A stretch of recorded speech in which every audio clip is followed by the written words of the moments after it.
It's time to crown the fastest kid on the block. Welcome everyone. This is the Junior Speed Chess Championship. I'm International Master Tanya Sachdev.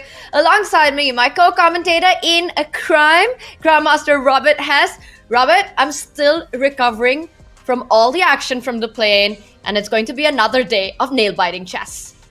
Yeah, we switch gears from the Aim Chess Rapid to the Junior Speed Chess Championship. But here in the JSCC, you know, all these hungry kids, what they want the most is not just to beat their opposition, but make their way to the Speed Chess Championship.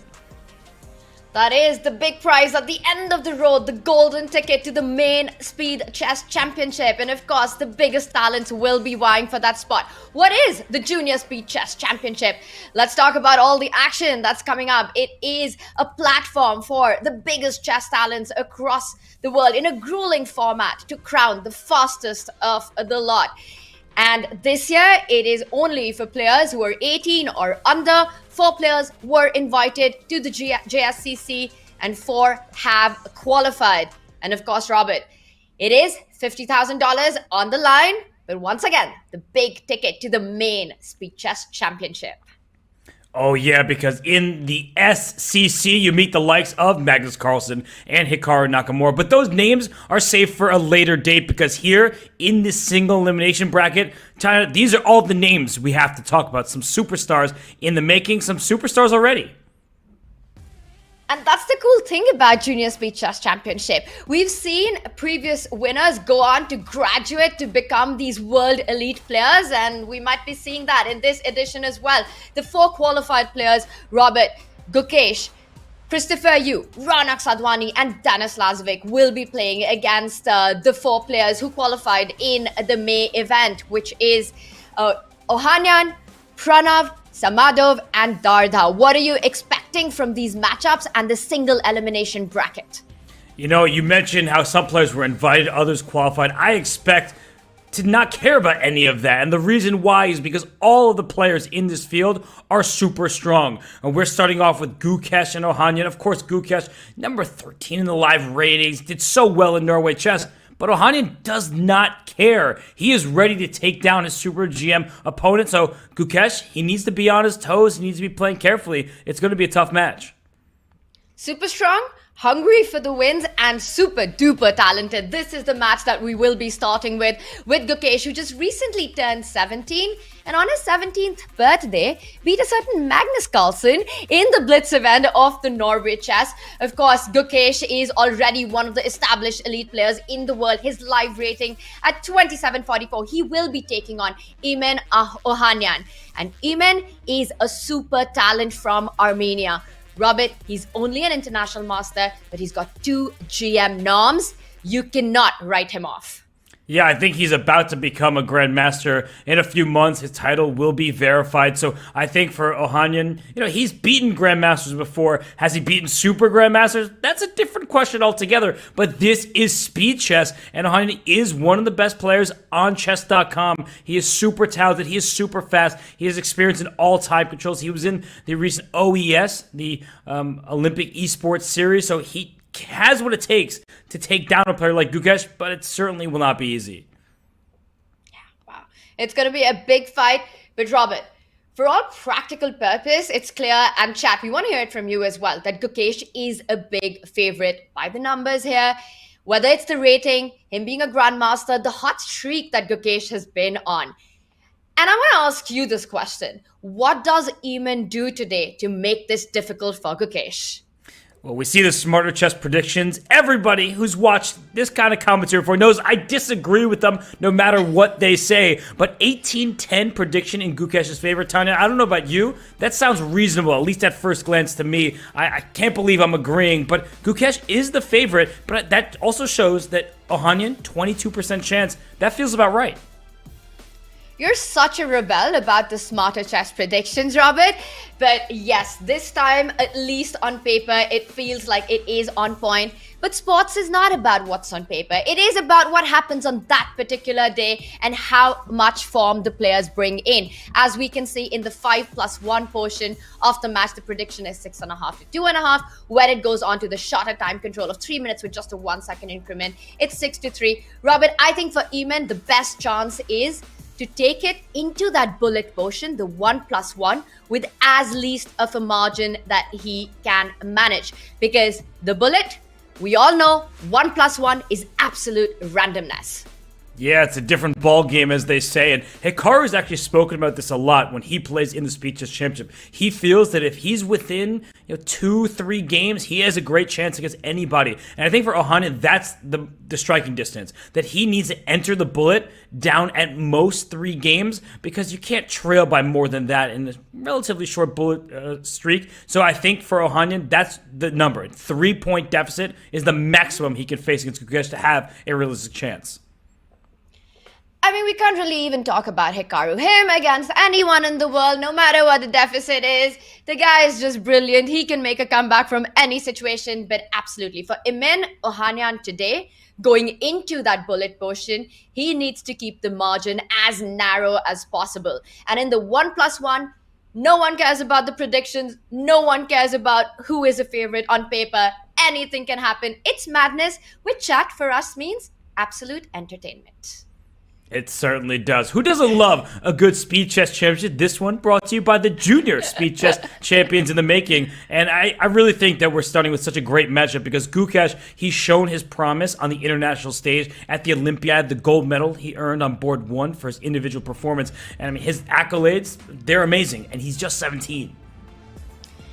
You need multiple slides to actually show the kind of performances that Gukesh has had over the last couple of years. He's also fresh out of a brilliant performance at Norway Chess where he finished 3rd. He also had a great run earlier this year at the WR Masters. You pointed out the Olympiad. He's a gold medalist. He's the one who led the team India B into the podium in the 2022 Olympiad. He's won so many events. And Robert, at all of 17, his live rating currently is 2744. He's world number 13. That's insane. Yesterday, our number was 0.9 seconds for Eduardo Tirzaga. Today, it's 2744. And you mentioned the gold that Gukesh has won. Look at it behind him and to his side. He has won so many trophies. I'm sure that's just a fraction of the trophies he's won. But he wants to add one more. Maybe it won't be a physical trophy, but he'll take the dollars. And he wants to win another title. That looks like the Dubai duty free to me. That is a lot of gold going on there, Robert. I'm loving it. We've been talking about sitting in a place and playing where you can find all the inspiration. That's a room that you want to sit in. You know that you're going for the big wins here. And Gukesh there, looking determined for this one. A big, heavy favorite. But again, for the underdog, Imin Ohanyan, it means there's no pressure. He just has to do his best. He's not as well as known as Gukesh is, but he's been having a hot streak of his own. Take a look at that. At the very strong Sharjah Masters in the Challengers group, he won that. He's all of 16 years old. He's won several youth championships, including the European Under-16 Championship as well. So he's definitely someone you can't sleep on. Gukesh needs to strike. He needs to strike soon. He needs to strike big. For Gukesh, it's clear. He has to make sure he brings home as many points as possible in the 5+1 and the 3+1. Yeah, I mean, Gukesh, he's talented no matter how much time he has on the clock. It really doesn't matter. He's so strong. But what you don't want to do is give your opponent, who you're high-rated, confidence by, say, allowing them to win the first game. Because then they feel, you know what, I can do this. Not, oh, this position looks difficult, but my opponent's so strong, I don't think I can manage it. I think that Ohanyan, the start that he gets is really important. And for Gukesh, you want to exert that super grandmaster force. You want to show off your skills, and you want to get out to an early lead. Robert, did you say show off? Did you just see the room that Gukesh was sitting in? That is some massive flex right there. Let's take a look at the time control, the format for the Junior Speed Chess Championship. It is the signature Chess.com Speed Chess Championship format, as we see 90 minutes of 5 minutes with a 1 second per move increment. Then we'll have an hour of 3 minutes with a 1 second per move increment. And then finally, 30 minutes of madness, 1 minute with a 1 second increment. And the players will finish the game that they start before the timer runs out. And we can see the players are getting ready, Robert, behind the scenes. They're about to start, feeling the nerves, feeling the tension. Once it's get go, there's no looking back, there's no time to rest. And there we've got Emin Ohanyan on the screen. He's ready to take on Gukesh. Yeah, he seems ready. I like the cabinets behind him. This Armenian youngster, he is really strong. And I think sometimes, when you do not have the pressure, as you mentioned, he is the 8th seed in this event. Everybody expects Gukesh to win. Sometimes that can really help you because you feel like I'm just playing the game one move at a time, and whatever happens, it's going to be fun. I'm here to have a good time, but he's also here to win. I mean, he is a very dedicated player, and I think we're about to have liftoff. I'm going to address the cabinets in the room here, Robert. Two very different sides. Gukesh with a lot of gold behind him.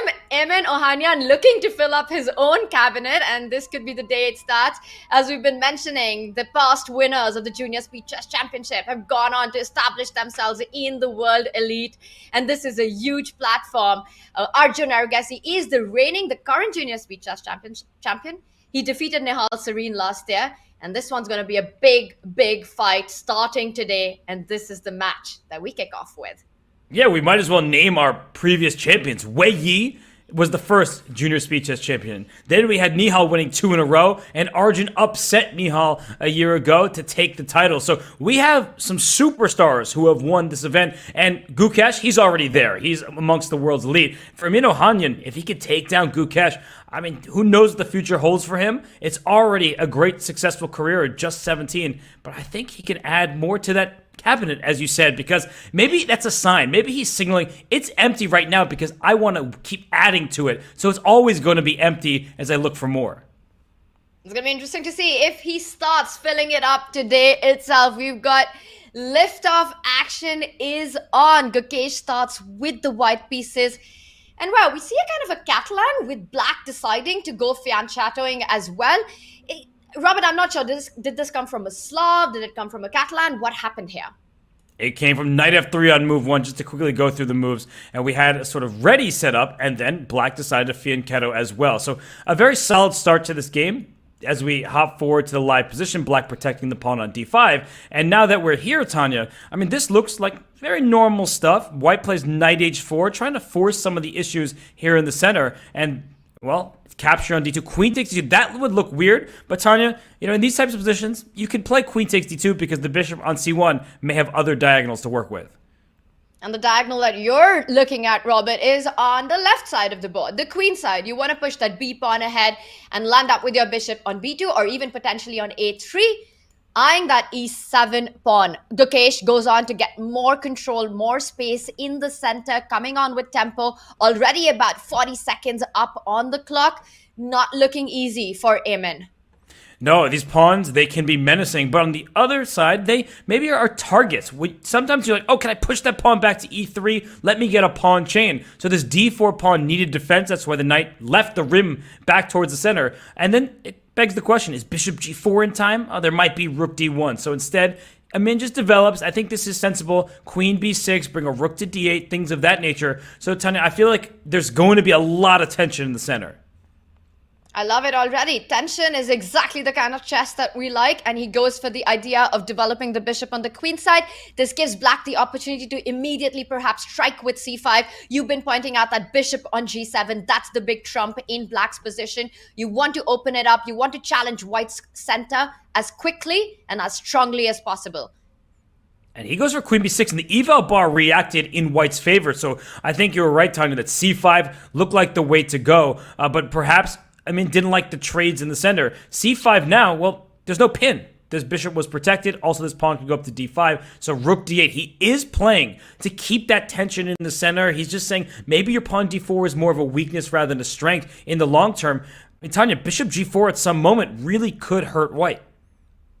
And especially once white's rook lands on d1 to try to defend the d4 pawn. Bishop g4 is a pin you don't want. Some nice tactic being set up there. A battery along the e1, a5 diagonal. Bishop a5 would win the exchange on the spot. Also a strategic idea, Robert, here of putting the queen from d2 all the way to b2 so that it steps out of the way from that rook on d8, defends that d4 pawn. So this is tactics combined with strategy. I'm liking bishop c3.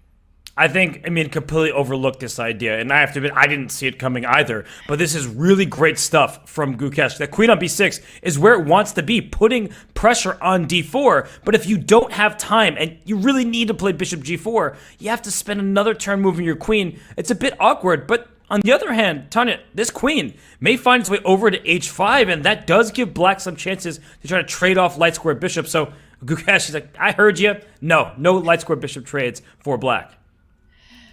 Yeah, it actually looks like that Gukesh is talking to Robert right now. Did you say queen h5? What queen h5? I got g4 coming in at some point. You're not going to get your bishop on h3. So again, some good preemptive prophylactic play there by Gukesh. For Ohanyan, it's all about trying to find his counterplay.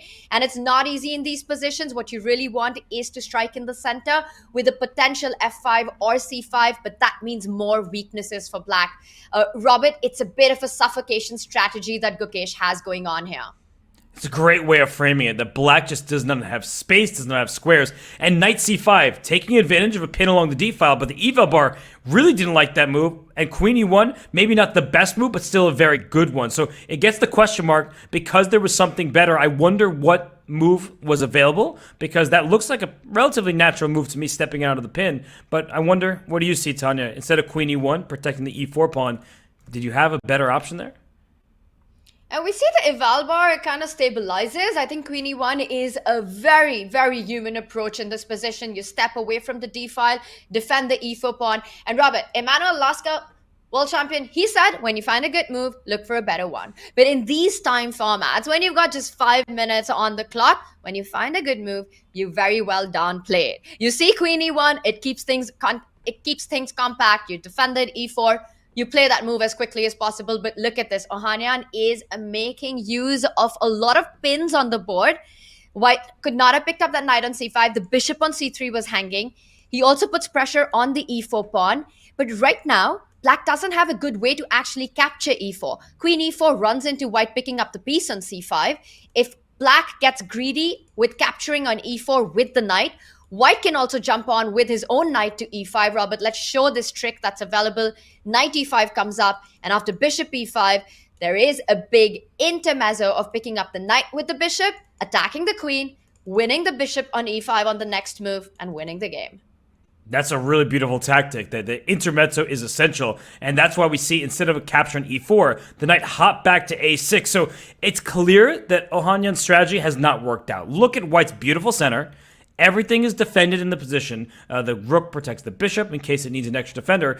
But at the same time, this rook on f1 is not in play. Tanya, if rook could jump over the queen to d1, I think white's already just completely winning. But unfortunately, your queen can't move out of the way. So white's pieces stepping on each other's toes, but black doesn't have time. I'm looking at the clock and the position. I think Ohanyan's in big trouble.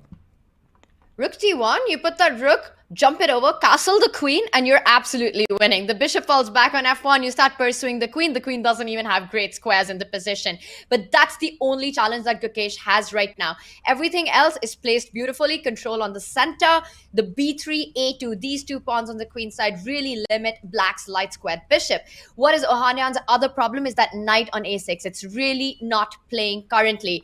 And Gukesh, taking advantage of the moment, jumps in with his own knight. The one thing that black doesn't want to do is give up his fan-shadowed bishop for this knight on e5, because that would create a lot of dark squared weaknesses. But Robert, if that's not an option, if the queen has to fall back, Gukesh is already thinking about an f-pawn marching down the board. f4, f5 ideas, and that's really scary for black. Yeah, he was thinking about whether or not black captured. So, he says, you know what? I'll grab it. My knight now has a square to jump back to because there's no pawn on d4. But Tanya, doesn't it feel like black has moved back and forth, this queen went to b6 to b5 to d3 back. This knight went from a6 to c5 and back. I just feel like black has spent a lot of time dilly-dallying to some extent, and white is ready to strike, as you mentioned, with f4. But when you push pawns forward, you have to acknowledge they don't move back. There could be overextension if white doesn't strike at the right time. A lot of queen dancing there done by Ohanyan, but it was also the need of the hour. Or the need of the minutes in this case. The queen is the only active piece that black has in the position. Not much else to play with, but the one good news, like you pointed out, is that the black can finally find itself in the game. Knight c5, knight d3, but is it in time? White wants to move the king away and start pushing the f-pawn. This is a race. Can black jump in with the knight to d3? Robert, I feel not, because f5 is coming in with a tempo. Yeah, who cares about this rook on c1? f5 is too powerful. f6 or e6 and queen h6. There's going to be a checkmate attack against the black king. Oof.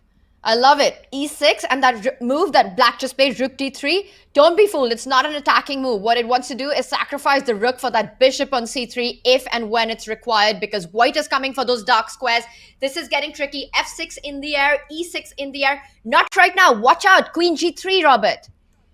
Is that actually scary? That's the big question. Like, queen takes g3, there's all e takes f7 and all these ideas, but I like the way Gukesh is playing this. Even if he sacks his own exchange, and the reason why the knight can't get back, but he missed queen takes g3 ideas? And it's a check, but how are you guarding the mate on g7? You can give a check. I fall back king h1. What's your move? There's queen takes h3. This is unbelievable. We need to bring up an analysis. We're only 3 seconds left for black, and this is why Gukesh is thinking. After e takes f6, you're threatening mate in 1. It looks impossible to stop. Queen g3. If you play king g1, queen e3 forces the queens off the board, and king h1 odds. Queen takes h3 check, and after bishop takes rook h3, you force the queen off the board, you stop the checkmate, and suddenly it is black who is up material. I told you, Tanya, you do not want to give the underdog confidence, and all of a sudden, Amin Ohanyan should be very confident because he is proving right here, right now, that he can out-calculate, even with 3 seconds on his clock, the mighty Gukesh. This is insane. What a turnaround this is. Gukesh now going into a think tank, but it might be too late and he can't go for the intended idea. Goes rook f3, but now you can go queen e1 and at least force a draw here. But maybe there's more rook h3 ideas. Is he going to find more than a perpetual? Robert, can he go queen f? No, he could have gone queen f2 and rook h3. Robert, king g1, queen f2 was winning. Oh my God, can we show that? Yeah, the new game is starting very quickly here, but I actually can pull up the previous game. I'm just going to show it very quickly while the new game gets underway. I mean, that is a fantastic line by you, Tanya. It's so hard to see these ideas when you have 2 seconds, but queen f2 check is your point, and after king h2, rook takes h3, the bishop cannot take. That is illegal because it's pinned. You have to give up your queen for the rook, and that's just going to lose the game. So instead, it looks like king to h1 would have been necessary, and this, I guess, is where he struggled. Is there rook takes h3 check? Or you just take on f6? No, it's even easier. You just take the pawn that is threatening checkmate, and black is up 2 rooks for just the bishop. That would be winning. So good find by you. Really hard to spot on the fly, and we are getting into game 2. And here we go. Just to Robert, I don't know if you noticed, but Emin Ohanyan, he was shaking his head after that result. I think he immediately realized what he missed, and that was a big moment because taking the lead so early on, things could completely turn around. The predictions would be in the dustbin by now, but Gukesh, after having a winning position, survives at the very end.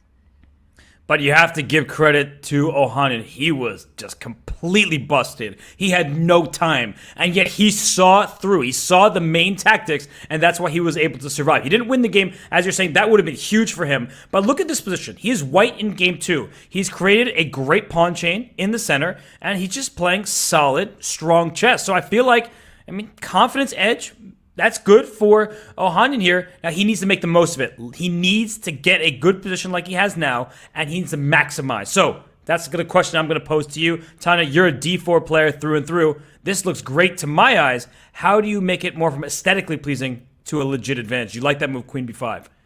I do like it because if black was to take that queen on b5, yes, you can recapture with the knight, but it also is important that you can take it with the pawn, open up the a file, and the a7 pawn would be a long-term weakness. So capturing on b5 would be a big strategic mistake, which is why Gukesh falls back with the queen. One of the ideas that you want here is to push back that black centralized knight on e5. How do you do that? For Emin Ohanyan, he can start considering the little move h3, taking control of the g4 square first, and then go for f4 so that the knight doesn't have the g4 jump. Yeah, that is very principled in this line. It's thematic. H3, take away the square, then F4. Don't rush F4. That would be a huge blunder to knight G4, and the bishop has nowhere good to go. And this bishop on G7, it's waiting in the wings. It's, long term, that's a huge plus in Black's position once the diagonal clears up a bit. But for now, it is Emin Ohanyan spending time. So in game 1, he did this. He spent a lot of time in the early stages. In game 2, he's like, I have 3 minutes left right now. In normal blitz games that I play, I start with 3 minutes. So he is probably using this clock like he wouldn't ordinarily, just because he has more additional time to begin with. But he needs to find a plan. He's better. It looks good. It's that Benoni structure. But what is his actual idea right now? Well, Black's got a clear threat, right? We've been talking about H3, F4. Black wants to play C4 and plant his own knight on D3 and try and look for counterplay on the queen side as well. Emin Ohanyan first starts with trying to narrow down on the queen side, just get more control. A5, also eyeing a further push to A6 to create some more light square weaknesses. Eventually, he really wants to start playing on the king side with A3, F4 coming in. Meanwhile, for Gukesh, the plan is to push the C pawn, try and get the other knight to C5, jump into D3. Robert, I won't be surprised if we see C4 on the board. Yeah, and I think bishop f2 was played because he was worried about another pawn strike, f5, and that bishop was a bit loose on e3. Sometimes that is something to look for. And bishop f2, I don't see why it's a bad move, but because of your plan, Tanya, Black is doing a-okay. c4 is played. That knight now can come to d3 with a shot against this bishop, and that bishop on g7. We're saying it was waiting in the wings. Now it's about to have a fully open diagonal and unleash its potential. Do not give that dark squared bishop. And that's an advice for both white and for black here. You really want to keep these two pieces intact and only trade it for each other. Knight d3 is a big threat, but what I'm really worried about is Emin's time right now. He's under 2 minutes on the clock. Meanwhile, Gukesh with over 4 minutes. And this can really count when the position gets complicated with so many pieces on the board. It's going to happen. It's bound to happen. But Robert, what Emin showed in round 1 is that even with seconds on the clock, he can really calculate fast and be precise. Yeah, but it's one of those situations where it's like, fool me once, all right, you got me. It's not going to happen again. That's Gukesh for you. He let one slip. He had a winning advantage. He was really going for checkmate, and he didn't find the correct variation. But look at this position. It already just looks, to my eyes, great for Black. I don't need the eval bar at zeros. I'm looking at this with all of the potential for Black's knights here. It seems good. And then you look at the clock, and it's 3 extra minutes and then some for Gukesh. Emin needs to play quicker. This is not going to get it done against Gukesh.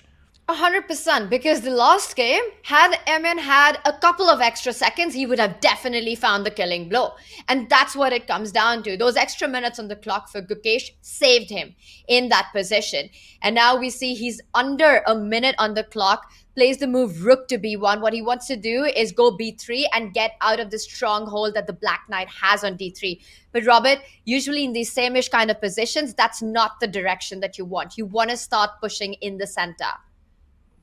Yeah, look at this. Rook c8. There's no pressure against this pawn anymore, so knight d3 is about to happen. He goes rook a4, trying to get this pawn. If you play knight d3, I'm going to take on c4, but it's not the best move. That's clear with the question mark. And one idea that comes to mind is a pretty natural knight to c5. There's bishop h6 ideas, kicking this knight out of here, so knight d3 is next. I feel like this game has gone completely wrong for Emin Ohanyan. I love knight c5 because it almost forces white to actually recapture with the bishop on f2, giving up this dark squared bishop, making a monster of black's bishop on g7.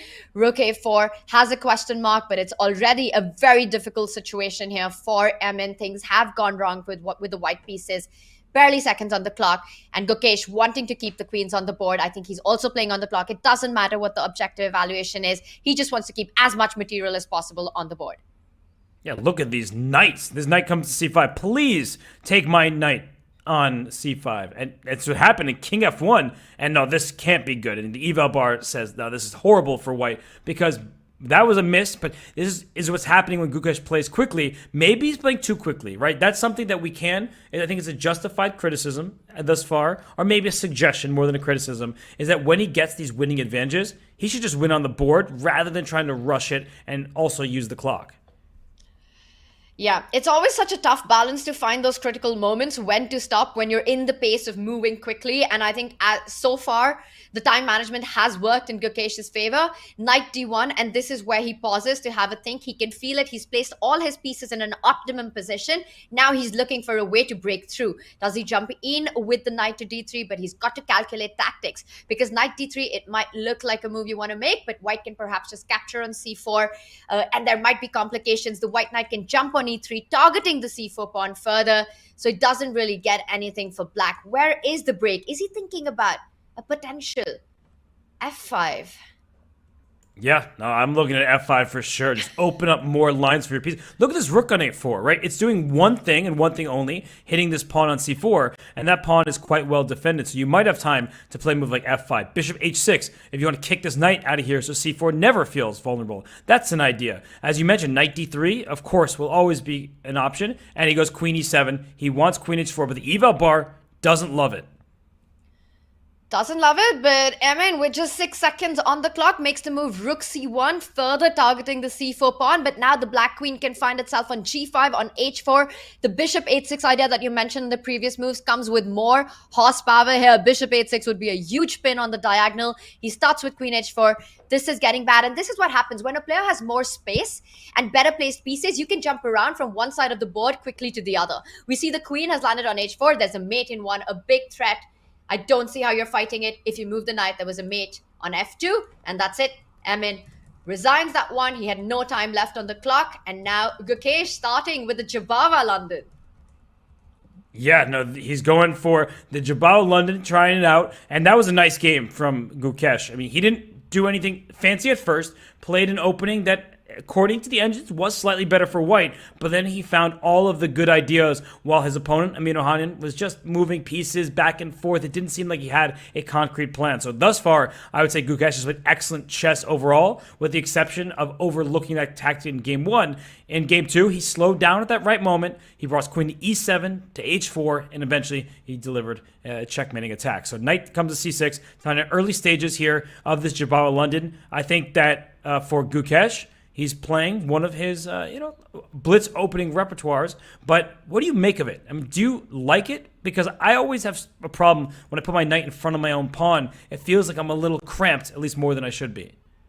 It's one of those openings that with black, when you're facing the Jabava London, if you don't know what you're doing, you can get into trouble really quickly. It's not an opening of choice for me with the white pieces, but I think if you're well prepared, you're ready to handle it. Because very often, white would not be able to get too much advantage out of the opening. But also, Robert, it comes into what format. In a classical game, sure, you can handle anything, think, take your time. But when it's down to minutes on the clock, when we're talking blitz, we've seen London and the Jabava London gain so much in popularity. Because all of that is thrown out of the window, it becomes an opening that's not as easy to answer. And you see by Ohanyan's think there, it wasn't easy for him to answer this opening. He plays bishop g4. One thing that he wants to do is play e6 and win this pawn on c5, but you know that he's looking out for knight a4 type of idea. So first we see black give up the light square bishop and then play e6 rather than e5. This is a very instructive moment. Many people would have lashed out and played e5, attacking the bishop, thinking that you win a tempo. But you really do is cause yourself a problem on d5. So this pawn chain is essential. A pawn chain is only as strong as its base pawn, and this pawn on d5 is what white is trying to target anyway. So don't push your pawn up to e5 too soon. That's overextension that would have cost black some material. And a really nice point there as well of giving up the light squared bishop, because he wanted the queen on f3. And Robert, if it's possible, we just go back one move. Before going long castle. If white had actually tried to defend the c5 pawn, there was a check on a5, picking up that knight here, because the queen is not on d1, so there's no c3 on the board. And that's the reason that Emin Ohanyan decided to go bishop g4, trade off the bishops, and then go for this plan. Let's get up to date with the live current board that we've got. We've got long castle. Queen comes to a5, so still delaying picking up the c5 pawn. But the drawback of that move is that the f6 knight is tender, and you have to spend one more move. Maybe fall back with the knight to d7, but things are getting a little slow in terms of development for black. So maybe just develop with bishop e7. My first instinct, because I see the eval bar go to -1, is there some kind of knight e4? The good news for the players is they don't have the eval bar, so that can trick you sometimes. You see that, oh, it's good for me, I must go forward, and I thought knight e4 to distract this knight away from eventually queen takes a2 would be on the table. But knight d7, you suggested it. It is a good idea. You're just trying to win the c5 pawn back. The knight can go to e5, and this bishop, it's staring into thin air. There's nothing it's attacking, but whoa. And this is what I was scared about. It's a great idea if knight d5 doesn't work, and this is definitely something to keep in mind because black has lack of development. The king is in the center, and Gukesh goes for it. He goes for this. This is going for blood. Pick it up with the queen. You're threatening that knight on d7. And Robert, how are you defending this? Well, I think you can play queen c7, but I feel it. I'm like barely hanging on because of all these threats, and I'm wondering, did black have a move there? If we just go back and analyze for a second, e takes d5, it gets that mark there because it misses the mark. What you needed to do, I think, was throw in knight e5 first, attacking this queen, and then the queen goes up to e4, and only then, if you want to, you can take this knight on d5, and you've kind of gained a tempo in a way where if this rook takes on d5, you play f6, it's uncomfortable, but black has some counter threats, queen e1 check, queen takes a2, things of this nature, and for the moment, black would be up a piece for 3 pawns. It's a material imbalance, a very tricky position, but I do think that throwing a knight to forward with e5, it could have saved black a tempo and maybe made his defensive task a little bit, at least more natural to my eyes.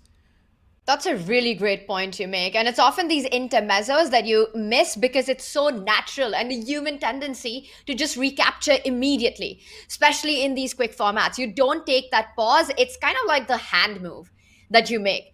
And this might cost a lot for Emin Ohanyan currently. After queen d5, he does pick up the pawn with c5, the c5 pawn. And now bishop c4, bringing another piece to the party. Queen f7 is a big threat, has to fall back, defends it. Robert, it looks dangerous, but at least for the moment, I don't see a killer blow for white. No, I don't either. And white's best move is take this e-pawn and throw it off the board. Get out of here. So you get a rook e1 check, because if you could deliver a check on e1, I think the game is just crushing in white's favor, because the bishop would never be able to go to e7, and this is the main point, is that white has all of this firepower going after the black king side. So I think queen d7 or queen e7 are your only 2 moves here. Not easy to choose between them, Tanya. Queen d7 offers a queen trade that obviously white is not going to accept, and then you have to move your queen again once the white queen moves out the way. But queen e7 delays your development further because your bishop on f8 can't get out. Tanya, I don't know which is better, but which would you choose? Yeah, it's definitely choosing between the two lesser evil, trying to find the lesser evil. And he decides to go with the queen to e7, not walking into any discovered ideas with that rook on d1. And Gukesh keeping the momentum on the clock. And Robert, I can feel your energy. You're leaning forward right now because you know how dangerous this position is. The c5 knight is hanging. But I love this move, rook to d8. So just for everyone who's watching this game and confused with all these pieces that are hanging and threatening things, this queen on e7 is needed here to defend the f7 pawn. So that's why queen takes d6 was not available. But now, after bishop takes e7, rook takes d5, what will happen is black will give up this rook and get a piece in return. That's a bad trade, but remember, black is already up a piece for a couple pawns, so we will likely see a material imbalance, Tanya, where black will have 2 minor pieces for a rook and a couple pawns. Black's king still not completely safe. It's going to be an interesting, let's call it a queenless middle game. It's not quite an end game just yet. Yeah, usually the side that's got the 2 minor pieces against the rook, you want the queens on the board because the main idea is to try to create play and activity against your opponent's king. If it's an endgame, the side with the rook and the extra pawns is the one that has an advantage and the winning chances here. And I'm doing the math. It's not 1 extra pawn. It's 2 pawns and a rook for 2 minor pieces.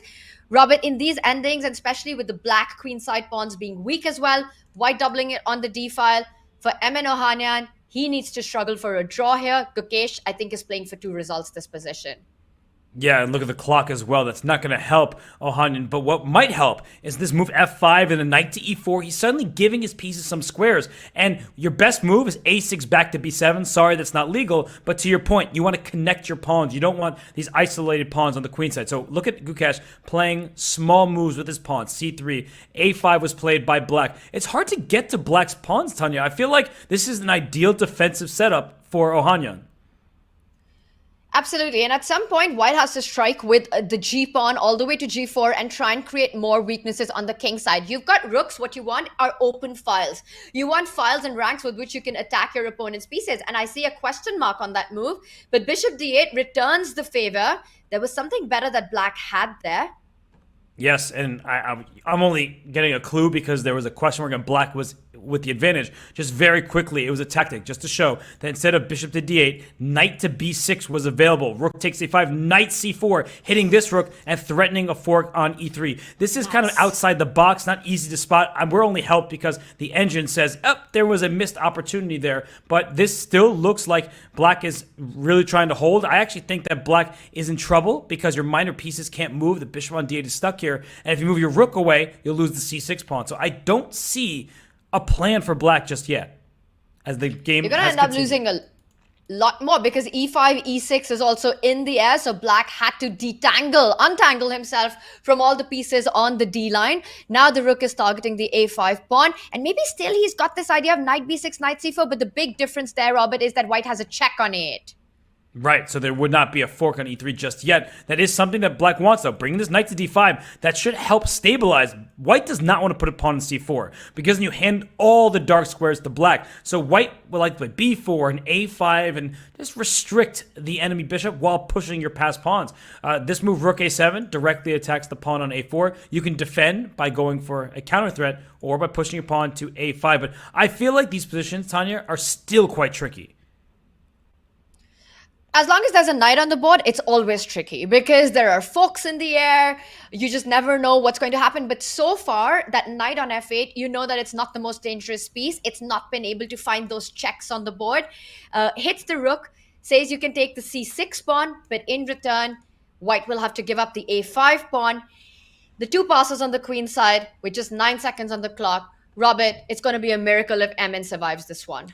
It will be, but at least there's some clarity. That's the good thing. When you don't have a lot of time, you need a clear plan. Rook g5, and after g4, pawn h5. Things of this nature come to mind. So suddenly I see ideas. Rook a2 check, taking on g2. He can go for this pawn, but Gukesh says, I don't care about the quantity. Look at how good this passer is. How are you going to stop it? It's just going to the other side. It's a great question, and it's going to be assisted by its best friend, which is the c-pawn. The c4, c5 advance is always in the air if required to defend this pawn. Rook b5 is a threat. He could start with the move c4. He starts instead with the king advance to a4, taking control of b5. I don't see a way of stopping the pawn from queening, Robert. And he lost on time. He didn't see a move. And so he now is down by 2 points, 2 wins in a row for Gukesh. This is not what you want for Emil Ohanyan. A great start with that first draw. It was a shaky game, but the result was there. But now with the white pieces, Tanya, he cannot afford to lose 3 in a row. He needs to get at least a draw here. And I think he needs to exert some pressure because we haven't seen him with a better position outside of when Gukesh blundered in game 1. 100%. And as we see our featured chat there, Khan saying that Gukesh will try and dominate this one. That's exactly what he's doing. And Robert, as you mentioned, a third loss in the row, it's not just about the scoreline. Psychologically, in this format, it is so difficult to come back from that. You just go into a spiral, go into a tilt, and with no time to recover, it's only downhill from there. This is the moment that MN Ohanyan needs to stop the bleeding. Whether it's somehow to keep the fort, to hold the fort with a draw, or to try and win this game, but with the white pieces. The one good news is that Robert, for the first time, he's got control on the clock.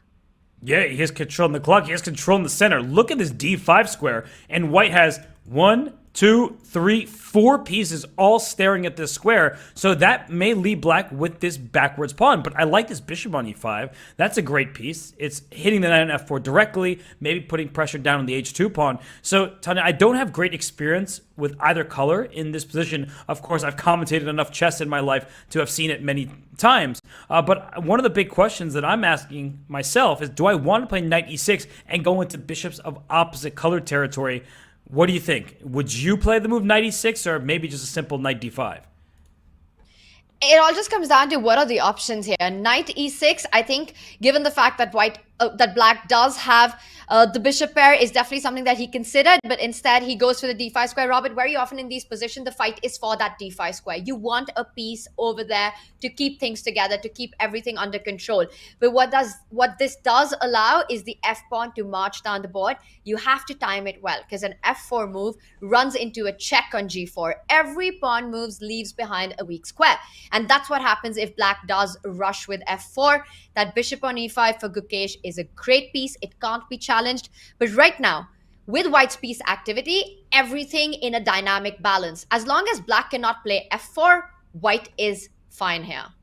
Yeah, and I think black strategically is in some trouble. As you mentioned, f4 is a move that is very likely to backfire in these positions. It's okay for the moment, but you see Gukesh, he says f4, that looks too risky, and instead plays the move king to h8. I think that makes perfect sense. He's also getting out of this diagonal. He's getting out of the check's way, and that way he could play bishop takes b3, as this wasn't immediately a check. So interesting moment here, Tanya, where we're going to see a knight that's going to get to d5. Knight c6, by the way, is a possibility here if you want to keep this knight on the board, but then bishop takes d1, knight takes d8, and I don't know who that works out for. It's one of these really complicated, you take me, I take you, we keep going with it, but I do think he can just take on b3, and after queen e7, put this pony on d5, but that bishop on e5 is so strong for black.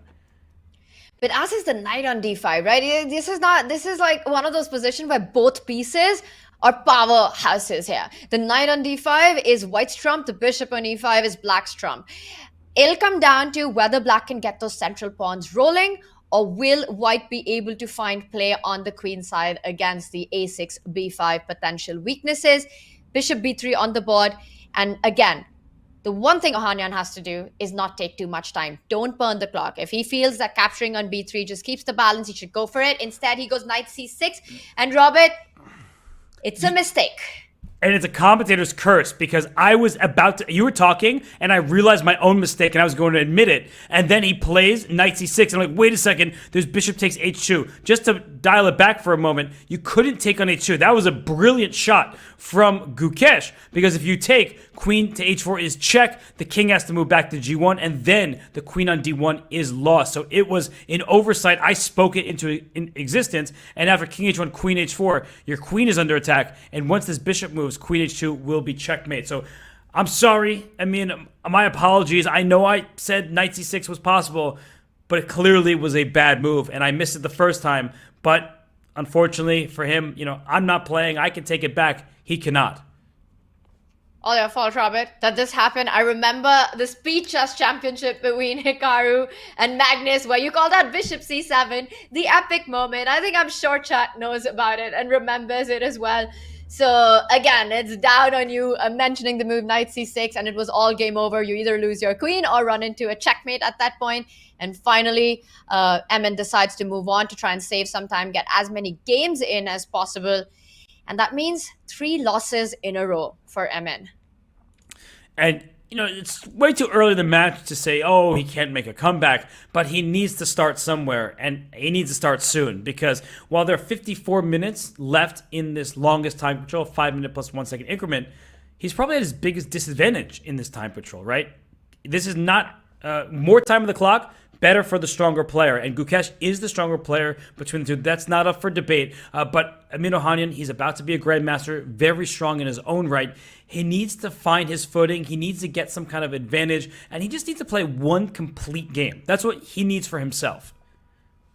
And by complete, what you mean is a game where he feels his flow, he's better, and he's able to get that win. That's the confidence boost that you need. Robert, I've been in Emin's position in the I Am Not a GM, and it's such a difficult psychological battle. You lose a few games in a row, and it's just hard to come back. It's a spiral from there, and it takes a lot of strength of character to be able to do that.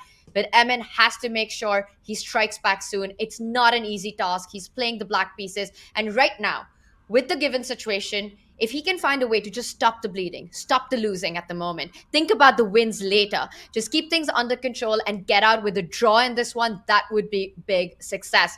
But it looks like to me that Gukesh is going for it. That last move, knight d5, it offers a piece trade, but black doesn't really want to take on d5 because white will recapture with the e-pawn, and you see that e7 weakness, that's going to be a weakness for the rest of the game. Rook e1 coming in, too much trouble. And I already feel that the advantage is shifting, the momentum is shifting, and it's towards Gukesh in this one. Yeah, the first game, Gukesh, kind of had a winning position and let it slip. But then Amin could not fully capitalize, though he scored the half point. But, when you get a draw like that, you feel good that you didn't lose, but you feel kind of bad because you're like, I got lucky. I need to, outplay my opponent. So that is what's missing thus far. And Amin Ohanyan is capable of outplaying Gukesh, the mighty Gukesh, the Gukesh who's got third place in Norway chess, whose live rating is 2744, number 13 in the entire world, not number 13 and is a junior player, 13 in the entire world, Olympiad gold medalist. I mean, he's such a monster. But what Amin needs to do, he needs to play faster, that's for sure. And he also just needs to, find his confidence. He needs to be able to just put together a series of strong moves where he's like, I'm feeling the flow, as you said. And I just don't think he has that right now. I think he's lost his confidence a bit because of what's happened the last 3 games.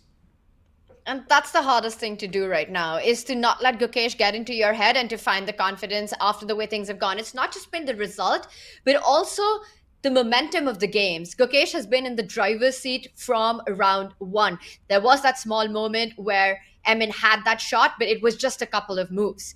Apart from that, it's always been Gukesh dominating in these 4 games, and that's the turnaround that Emin needs. And once again, we see him go really down on the clock. 2-minute advantage for Gukesh, centralized pieces, that last move, rook e1, again, just playing against the capture on d5. And if black can't capture on d5, if that knight remains, it's going to just stop all of black's counterplay. It's going to tie down that queen on d8, defending the e7 square, and always eyeing the light squared weaknesses around black's king.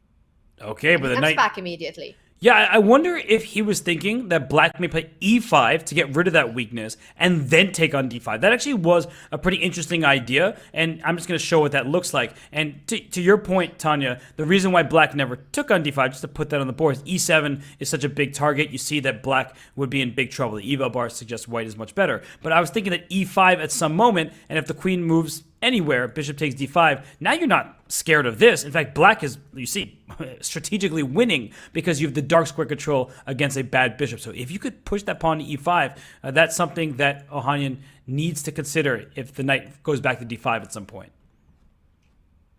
Really nice there. So knight c5 with the threat forces Gukesh to fall back with that monstrous dragon that wasn't a knight on d5. And now he goes with the rook to e8, just defending the e7 pawn if it's required. Once again, the reason that white has placed the rook on b1 is that he's fighting against Emin's threat of a4. How you want to meet a4 is with the move b4. And that's only possible if white does have that rook on b1. So just to understand why he's chosen that square, it's not a passive move, but it's just prophylactic.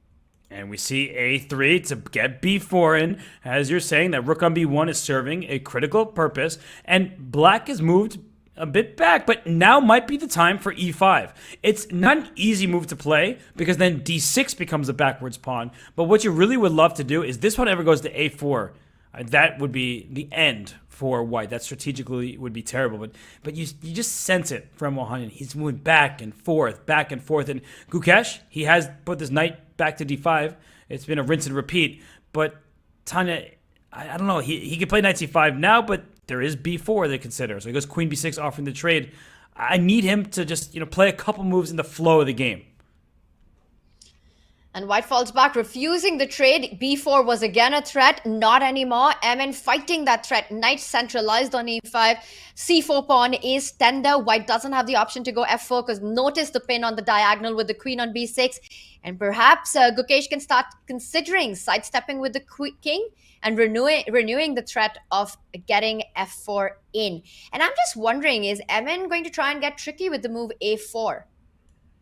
Oof, a4 is definitely an option because you want to get rid of this b3 pawn. And after the move a4, white's best move is pawn back to a2, creating a full pawn chain. So good eye by you that the c4 pawn will be loose in many of these positions. King h1, definitely an idea here, trying to play f4. And maybe after king h1, f4, there are knight g4 type ideas, so you have to be a little bit careful there, but I guess it's not the end of the world because white can push h3, and maybe that's your point, that it may look threatening, all these smothered checkmate ideas you see in Puzzle Rush, not going to happen in this game, and king h1 was played for that reason. It's on the board. And as you pointed out, f4, knight g4 looks scary, but the deeper you go into it, you realize it's only a check on f2. You can push that knight further away with h3. And if the knight comes to f2, it'll only get trapped. I'm expecting f4 on the board. That last move, h5, it eyes the knight perhaps even jumping back to h6 at some point via g4. I'm not really sure, but the good thing is that Emin played h5 fast. He's still down by a minute on the clock. Robert, the plan that we were talking about is on the board. And I'm just wondering, is he going to go forward just to come back on the next move? Well, I'm looking at ideas for h3. I give up the knight because if you remove these h-pawns, rook h8 will be a checkmating idea. Yeah. So I'm not sure if rook h8 is not a good idea because then you can play h4 yourself and try to go for this attack because that white king has no escape square. And what I want to see from Amin, it's not even just about objective good moves. Obviously, every player wants to play the best moves that they can, but I just want to see him come up with ideas and be confident and go for it at queen f2. Maybe the engine doesn't like it so much, but in blitz chess, mistakes happen, and I think mistakes often happen when your king is in danger, and now the g3 pawn's under attack. The queen trade is offered. But he's saying you can win the piece. Is that what you're about to say, Tanya? But that looks scary for white. I would be tempted to go rook e2. And the good thing for Gukesh is that he's got the time on the clock. So it's clear that if white trades, black recaptures, goes to d3, is a happy camper there. The knight can find itself a safe on the squares. But rook e2 is the critical move. How dangerous is it? Black does pick up the g3 pawn. White picks up the piece on g4. But the king just hides on g1. And Gukesh is calculating all these moves.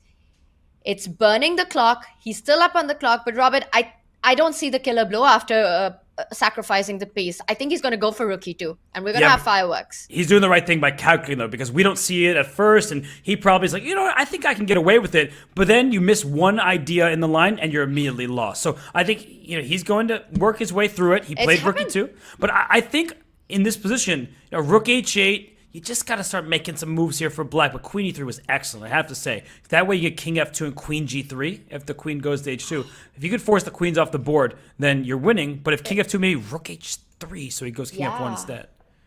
I like king f1 because I think rook h3 was a big threat, taking advantage of the pin along the second rank there. And now the point is that, yes, you've got this H line, you've got a pawn on G4, but how do you continue the attack? How do you continue the initiative? White can even play really slowly, maybe jump with the knight to D5, but also just a long-term idea to show. Rook D1, Rook D3, get the queen on G3. I'm just struggling to find how does black continue the attack, the momentum. Well, he tries to put all his pieces in the H-file, but the king runs away. That's a king march. I like that. It's not Petrosian, it's Gukesh. And this queen on H2, by the way, is like trapped over here. So it's not participating in the game. And so Gukesh now up a piece for just a couple pawns. His king is safe, and he actually just takes this queen off the board. I was saying I like what Ohanyan is doing. I don't like it anymore. I take it back. Everything that Gukesh did was perfect. And for Ohanyan, he tried a sneaky little attacking plan, and it didn't pan out. Yeah, this is heartbreaking because Ohanyan down to 2 seconds on the clock. He's down a queen for a rook.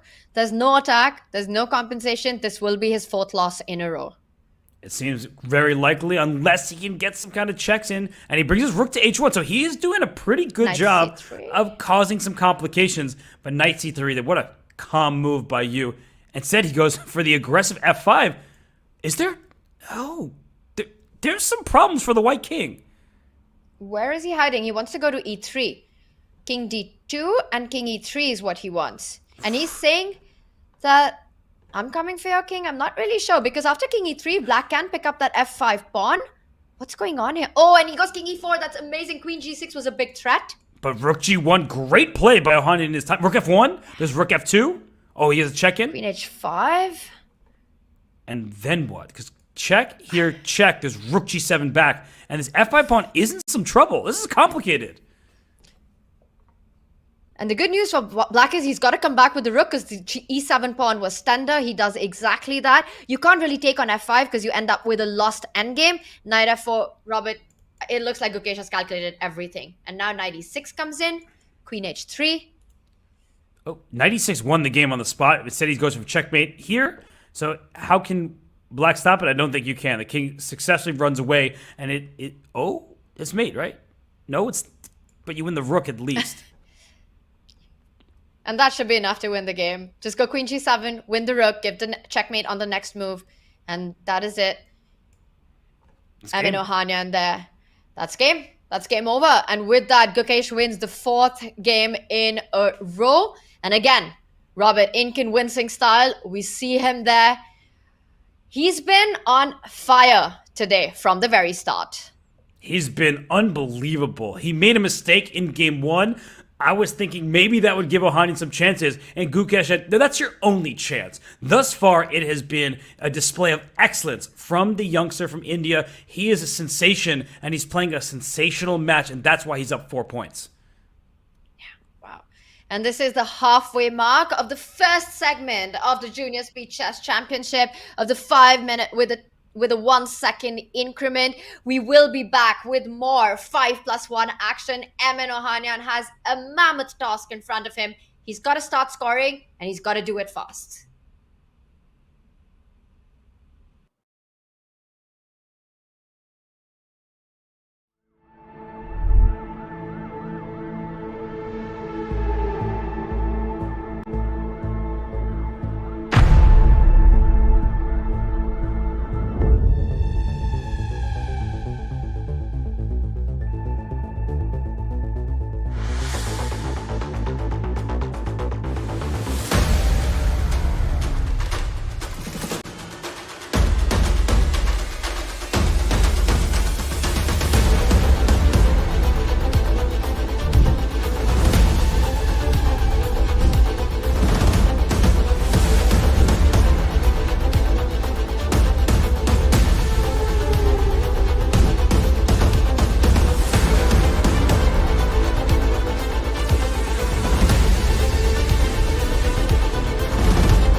Ryo, congratulations on winning the Chess Kid Youth Speed Chess Championship. Defending champion has defended his title. National Master Ryo Chen wins. Match is over with this game. Exactly. Spiez wins the final 3 games to close out this match.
You don't want to face this man right now. He's playing the Junior Speed Chess Championship. He's just 17 years old, but he is currently the world number 13, rated 2744 on a hot streak, winning so many events. And there we see behind him all the trophies, providing all the inspiration he needs. And Robert, he leads with a 4-point margin. Right now, what Emin needs to do is not look at Gukesh's camera. Yeah, because you look at the trophies, like, this guy's won a lot. And, I mean, I don't want to add to that trophy case, at least not in this match, not today. But for Emin Ohanyan, Tanya, it's been a really rough start. It's kind of the worst case scenario for him. He did draw game one. That probably felt good, at least on paper. But as you said, it's not just about what happens on paper in competition. It's about what happens in the flow of the game. And it's been all Gukesh. Yeah, he's been flowing like water today in this match, and Robert, 4.5 to half. We've been talking about Emin being the underdog, his best chance being of getting into that bullet 1+1 segment with as narrow a margin as possible, and that plan isn't working out currently. A 4-point lead if Gukesh runs away with it, which he's already on the way in the 5+1. It's going to be really hard for Emin to try and get a comeback. It's not just the scoreline, it's the psychological, the inner game as well, the battle of trying to recover, of not letting your opponent get into your head. And I'm afraid for Emin, it's an uphill task. It really is. And, you know, he's such a strong player, very capable. I think he's getting some nourishment as he gets set for the second half of the 5-minute plus 1 second per move increment time control. And yeah, he just needs to have a complete game. We've talked about this a few times already, but if he can just string together a series of good moves, if he can just say, I can outplay this guy, it can happen, then he will probably feel a lot better about his chances. But for now, he hasn't outplayed Gukesh, with the exception of that game one blunder from Gukesh in a winning position. It's felt like Gukesh is just in complete and utter control. Well, he got this little break in the middle, and I hope he's been able to switch up his mindset. The two battles that he's been fighting is not just over the board, but the clock management as well. And that's the trickiest part. It's definitely the 17th piece in this format, Robert. And Ohanyan needs to make sure that's not a narrative that gets repeated. And I see him doing that. That's the good news. He has played fast. He's made the accurate choices. And I see that the queen on d4, the d file is open. It gives white the option to not only line up with the rook and the queen, but also notice how white's bishop can come to b2 and start potentially threatening along the diagonal as well. The knight jumps to e4. I'm eyeing some weaknesses there. It looks like this could go Emin's way.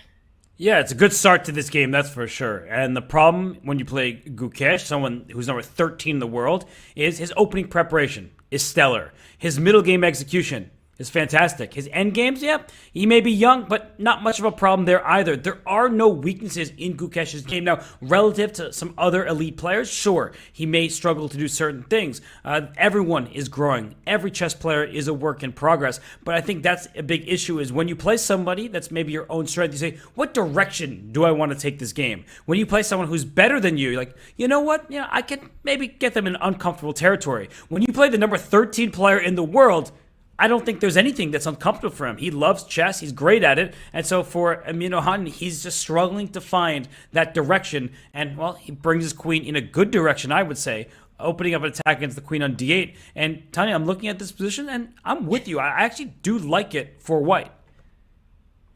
And for a second, I was just wondering, what are the squares that Gukesh has for the queens? Not too many, Robert, which is why he falls back with the knight to d7. And it is an uncomfortable move to make. It already does imply and hint to us that things haven't gone well for Gukesh in the opening. For Emin, of course, he's qualified into the Junior Speed Chess Championship through the May qualifiers. It's his first time here in the mix. It's also a lot about experience.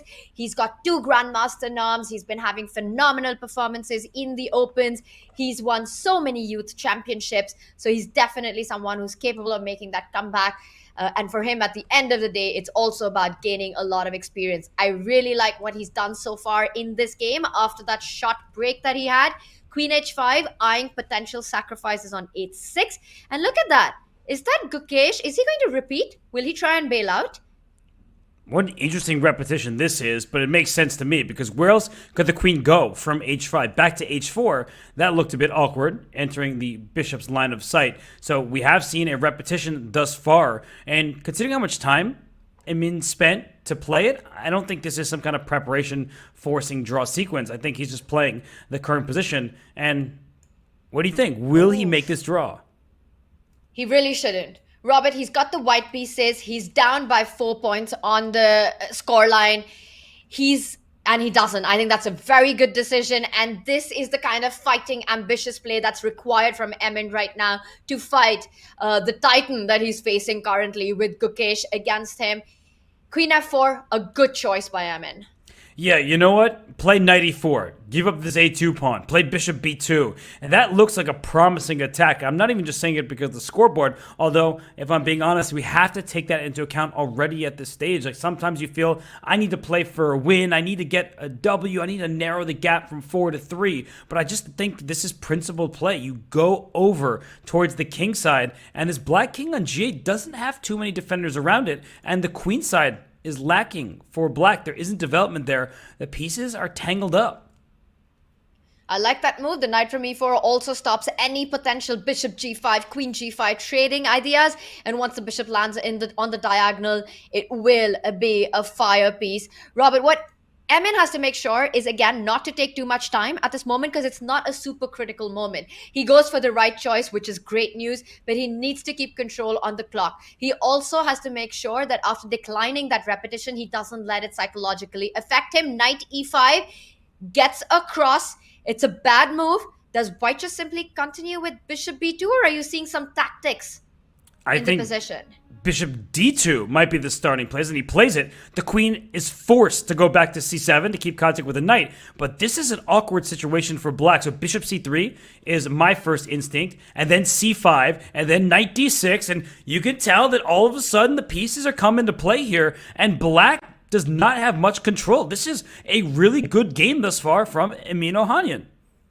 100%. And he continues the momentum, and that's the most important thing.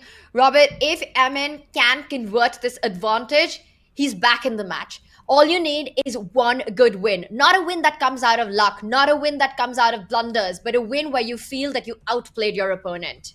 Yes, and it's what we keep saying, and I know we sound like a broken record, but a complete game is what's needed, and apparently that was a huge mistake. So suddenly Ohanyan has chances here. Is it bishop takes e5 and just grabbing a pawn in the center? That steals a pawn, but it does give black the bishop pair. I like the look of it. Maybe there's also kind of some potential. I'm wondering if like a queen e4 just to line up against this pawn on c6 and f4 becomes an option. There are too many pieces on the e-file. I like that. I agree that white can pick up the pawn, but at the cost of that nice c3 bishop, giving away the compensation of a bishop pair to black.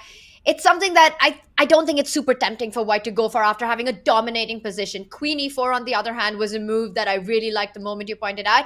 Ohanyan makes another choice.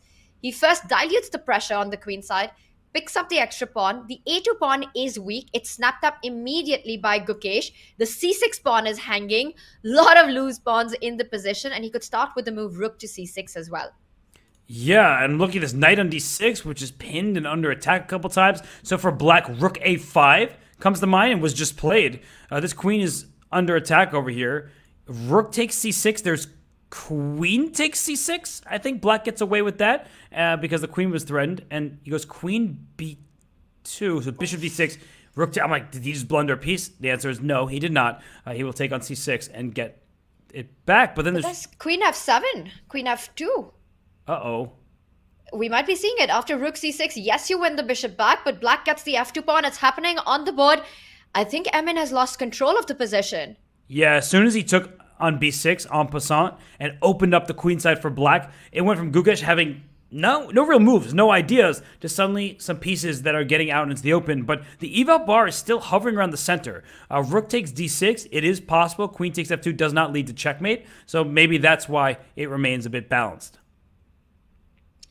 A bit balanced, but the worst is over for Gukesh. And again, it comes down to that dominating moment that he had where he decided to liquidate the pieces and the pawns. And your suggestion of Queen E4, I think that was really strong, Robert. It keeps the tension on the board, and Black doesn't have enough space to actually get out of trouble.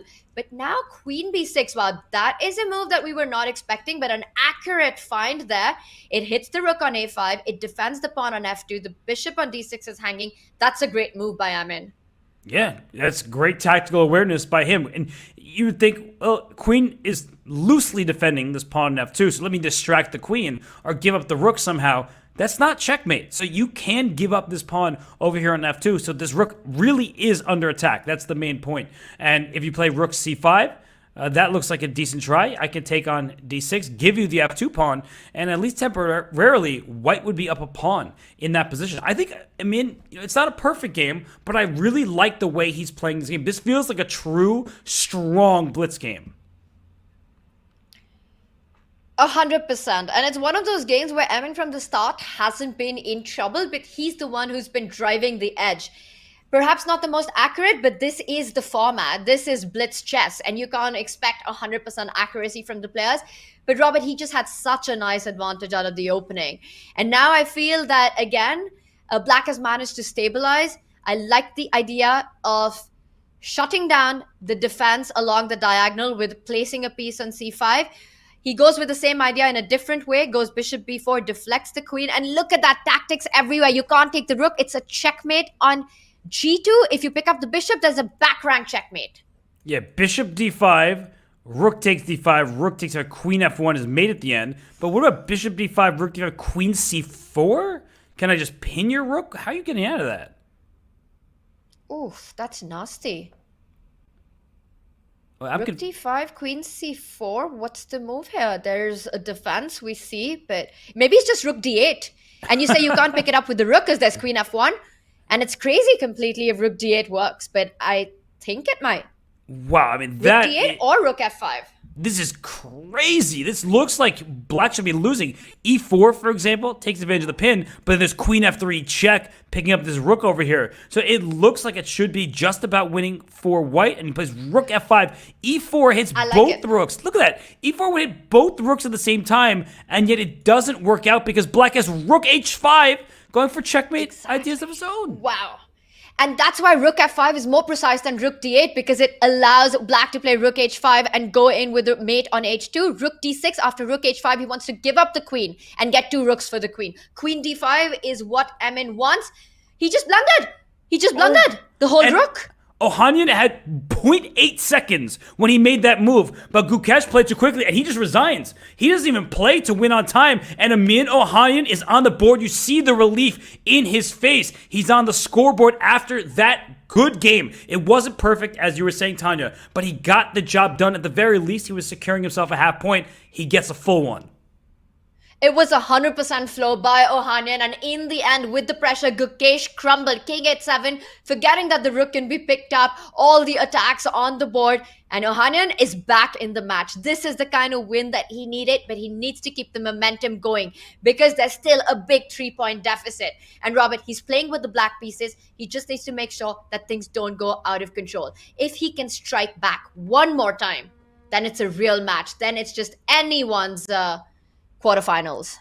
And this is a funny move to get the brilliant double exclamation points, but Black is down a piece and giving up a rook in the corner, but the knight on d2 was loose, this pawn on c6 was under attack. So this is a highly theoretical line. I have very briefly looked at it in the past, when I was working with some players, just trying to go through the complications here. I don't really remember what we looked at, and it's super complicated, where this bishop is trapped in the corner, this knight is under attack. Tanya, these kind of openings, like these 20-move sequences, all the rage these days, and Gukesh is actually the one spending more time. So is that a good sign for Ohanyan here? This is insane theory for anyone who's not familiar with it. But with all these youngsters, this new generation, the next generation of chess players, their theoretical knowledge is so on point. They know exactly what they're doing. And that's why the players have been blitzing it out. I think for both of them, it's familiar territory so far. And now we see Gukesh advancing down the board with that C pawn. It's not only a passed pawn, but it really takes away squares from Black's bishop as well as the king. With Rook D5 coming in next, Robert, yes, he's going to lose that bishop on H8, the corner bishop. But meanwhile, this pawn on C7, the rook jumping onto B8 gives him enough counterplay. And now it's Ohanyan who's in the think, and I would be too, facing this position. Yeah, I hate variations like this, where if you make one mistake, you just lose. And that's the type of opening this is. C7, Rook B8 is already a huge threat, trying to promote your pawn. So I think, if my memory serves me right, this bishop has to move, I think, to F5, and you're trying to play Rook C8 afterwards, and it's close. Right? It's a really close call here, but the bishop on H8 is imprisoned for the long term, and I think that's the right way to play. And it says white is still slightly better in this position, but either side can go wrong. Wow, and if bishop f5 is the only move to keep the balance, because it comes out with a tempo of attacking that rook on b1, so white doesn't have the time to push the c7 pawn, then it's a super critical moment. Because if not bishop f5, I'm also trying to find alternatives here, and c7, rook b8 is a massive threat. For example, if you develop the bishop anywhere else, Robert, except f5 where it hits the rook, white goes c7, Black will put the rook on c8. I don't know if we can just quickly show the difference of what happens if Black takes out the bishop to the wrong square. It's so important to come out with the tempo, and he finds it. That's the good news. But any other move would have allowed c7, rook b8, picking up the d5 pawn in time, rook c8, you go rook b8, you pick up the d5 pawn next, the other rook jumps onto d8, and it's game over. Yeah, so instead, he does find bishop f5, rook b7, rook c8, and you could see Ohanyan doing that chess player thing, like grabbing his nose, eye area, trying to recall the variations, and he recalls it well, and now I think they're at the end of their preparation. Like, they are still within the framework, but they've lost these specific moves. c7 allows king d7, that happened before me. Did he pre-move king d7? Because king d7 was only legal after c7.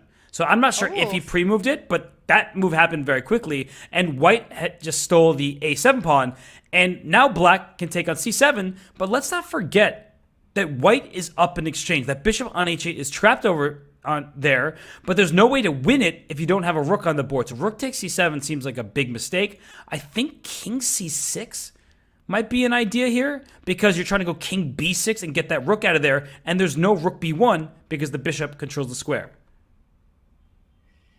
Yeah, so many tempting options and such little time to actually find the right one, and that's what this format's about. Black can also be considering a move like bishop h6, trying to immediately target that bishop on h8, but there are drawbacks to that move, because white picks up the d5 pawn with a check and then lands with that rook on d8, defending the bishop, defending the day. It's very important, I think, for black to make sure that you don't lose the d5 pawn. And I'm just wondering if there's time for black to go king c6, as well as the idea of going bishop e6 and then bishop to h6. I really want to win that bishop on h8. Yeah, me too. And I think that's what Gukesh will have to be worried about. But you see Ohanyan going deep in the think tank, trying to make these ideas work, eventually getting the bishop, and he does play king c6 with king b6 to follow. He's flushing the rook out of a7. Tanya, if white isn't careful, I could see this going Ohanyan's way, and that is not what Gukesh wants. He's definitely shaken up after what just happened. That was a one-move blunder, but often these blunders come out of cumulative pressure in the position, and that's what happened to Gukesh in that last game. Rook c1 check played, king b6 feels like the natural response. You want to push that rook out, and wherever he goes, it allows black to step up with the bishop. But Robert, it can be really tricky, because imagine king b6 here, white falls back all the way to a3. And the idea is to give a check from the B line, and then your king is in a big kill zone. You don't have time to pick up the c7 pawn because you end up losing the rook. That's a great call, and why he went king to d6. I'm going to show that quickly because it's super important. The king b6, rook a3, and you see the eval bar go all the way up. You can't take on c7 because rook b3 check kicks the king away from the rook. You lose the rook. And if you don't take that pawn, then as I say, played bishop h6, rook b3 check, as you were just pointing out, that this king is about to get checkmated over here. Like, that is a ladder checkmate, and you don't have time to pick up the bishop in the corner. So white, in fact, would be winning there. Great find by you, Tanya, and it was a good find for Emin Ohanyan as well. He plays king to d6. He has bishop h6 next. This bishop on h8 is still trapped over here. He's doing the right thing. He's playing this quite well at this stage. Absolutely. It's such a fascinating position right now with all these tactical motives that exist. And the problem is, if white goes back with the rook to d1, there's a slight difference in the position because black's king is not on d7, it's on d6. The d5 pawn is defended, so black can actually, in fact, go bishop h6 and start picking up material already. So bishop h6 is in the air, and I'm just wondering if it's time for Gukesh to start giving some lateral checks. Rook a6 comes to my mind. What do you do then? Do you hide with the king to d7? Yeah. Just go back here. The pawn is stopped. But maybe you can try to go after the d5 pawn, because the problem for black is you can never go e6 without letting the bishop out of its cage. So I'm wondering if you can go like rook a6 check and try to go rook a5 to get this pawn on d5. That would allow the king to go back and forth, so it's not completely the end of the world. But Gukesh, he's in for quite a big think right now. Tanya, if you had to make a prediction, results of this game based on the position. Thanks for just throwing me under the bus there. Here I am trying to calculate all these tactics and the lines, and you want me to make a prediction, but we do love predictions, so I'm going to make one. I think, Robert, we might be seeing a repetition, and it might happen really soon. Or not. My prediction has just been thrown out of the window. I was expecting check and back and forth, and maybe that's what I would have done, just bailed out of this crazy position. But Gukesh is going for it. He says, my one pawn is on c7, the other one is coming down the board.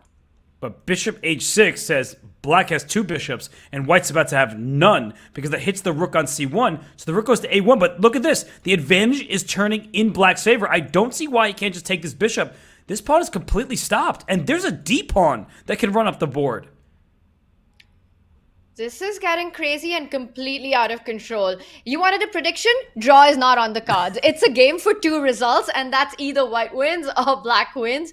We see a5. It is an absolute race, Robert. It's not about the two bishops. It's about if black can create some serious counter chances with that d pawn. But it looks so dangerous, right? White just needs a6, rook b7. How are you fighting these simple moves? I'm not sure because it is that quick. Right? Bishop f4. So there's no rook c1. So this king can slide to c6 at some moment. So king c6. So he starts with a6. And your point is that after king c6, if white's rook is on b7, you don't get a7 in because the rook will be hanging. It's a good point, Robert. Maybe rook c8 there. And, he goes king c6. He's finding all these tough moves.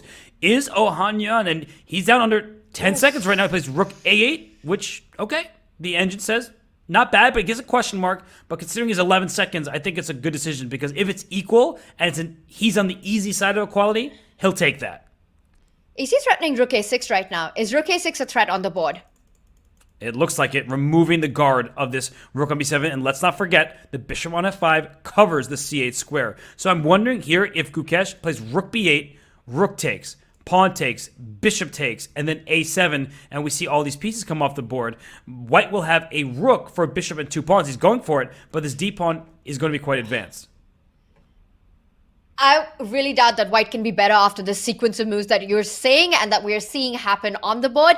Yes, white has that extra exchange, but black has got two pawns for the exchange, a very healthy pawn structure. And Robert, I think this one, black's not in trouble. That's, I think, what I was getting at as well. It's one of these positions where it says equal, but how can black possibly lose this game? You'd have to blunder horribly to lose. And he can go back and forth with king is king. His king can go to f7. He has two pawns, d4, d3, h5. You can never lose this position. Did I say that draw is out of the window? I'm going to take that back. Well, it looked like it shouldn't have been a draw because it was a crazy position. Now it does. Oh, 1.8 seconds left for black. He needs to move quickly. And d2 coming up, it had to be stopped. And the problem for Gukesh is that he can't dislodge that bishop on f5. Black just keeps everything defended. 3 seconds now. It's just a 1 second increment that the players get. And I'm expecting just the king to shuffle around. there isn't much that either of the players can do to improve this position. But look at how fast Ohanyan is. He had zero point 0.8 seconds, when he made one of those moves. Now he worked his way back up to 6. So he's going back and forth. The game is a draw. And, Ohanyan, he looks disappointed. That's a good sign. You may be asking me, how could it be good that he's disappointed? Because he recognizes that he had chances. Like, he is feeling the flow of these games much better than in the first few. So I have to say, it's a different Emin Ohanyan after the break. And for Gukesh, he still has a big lead. He's still playing fantastic chess. But now he has an opponent who is feeling quite a bit more confident.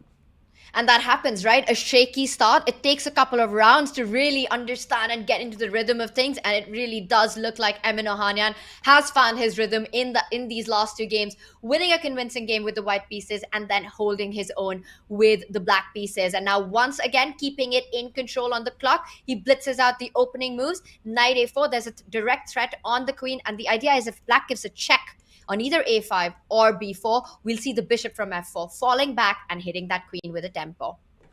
Yeah, and then now you can take on c5 and just get yourself the bishop pair. I like the start of this game for white. I really think that Ohanyan is playing so much better. Gukesh, a heavy favorite, regardless of the current score. He is +3, so that helps make him even more of a favorite. But I just really like the way that Ohanyan has played in the last few games. And queen b5, so what a tricky move. How does this work? Robert, this works because he's provoking white to go e3, a move that many of us would make immediately. But the drawback of that move is, yes, you gain a tempo by hitting that queen, but you blocked your own bishop from falling back to that d2 square, what we were highlighting earlier.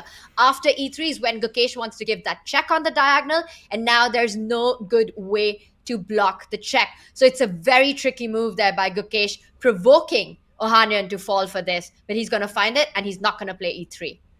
What about e4? Like, that's the other option, because then if you give me a check, I can bring my bishop back to hit your queen. It gets very spicy. If I were Ohanyan here, I'm just taking on c5. And after bishop takes, knight takes, queen takes, it's even material. But black, it has a pair of knights. White has the pair of bishops, right? It's going to be a bishop for a knight trade. So I think that if I were Ohanyan, that's what I would be aiming for. I think I would just try to liquidate a little bit and go for that slight pull. But we've seen Ohanyan take decisions which are super direct and concrete. You mentioned the move e4. It's on his mind. I won't be surprised if we see it. And I think after e4, the key point that the bishop can fall back from f4 to d2, maybe what Gukesh has in mind in response to e4 is the simple advance from the c5 pawn to c4. You defend your c5 pawn. You want your own bishop to jump onto b4 and give a check. And seeing that as an issue, Ohanyan does go with the idea of simplifying with capturing the c5 pawn. And I love Gukesh's response. Knight e4 played pretty instantly. That attacks the c5 pawn, so you can take with the knight. Knight to b6 is out of the question, because bishop takes c5 will then hit the f2 pawn with checkmate. Not just a little check over there. That would end the game, and the knight would be lost on b6. So I really like this move, knight e4, and you already see the advantage start to go in black's favor a little bit. I don't think it's huge, but black can just keep developing. I wouldn't take back on c5 right now. There could be issues down with this bishop on c8 if you do. You mentioned spicy. You wanted spicy. This is Sriracha level spicy. Rook c1 on the board, Robert, and black does need to finish development. I felt knight c6 was such a natural move to make at that moment. You want to get the knight into the play, but we see that it is indeed an inaccuracy. And this gives white an opportunity to seize the initiative. I'm trying to think, what's the move here, Robert? I'm trying to figure that out as well. I mean, e3, there's still queen b4. Check ideas, that can't be it.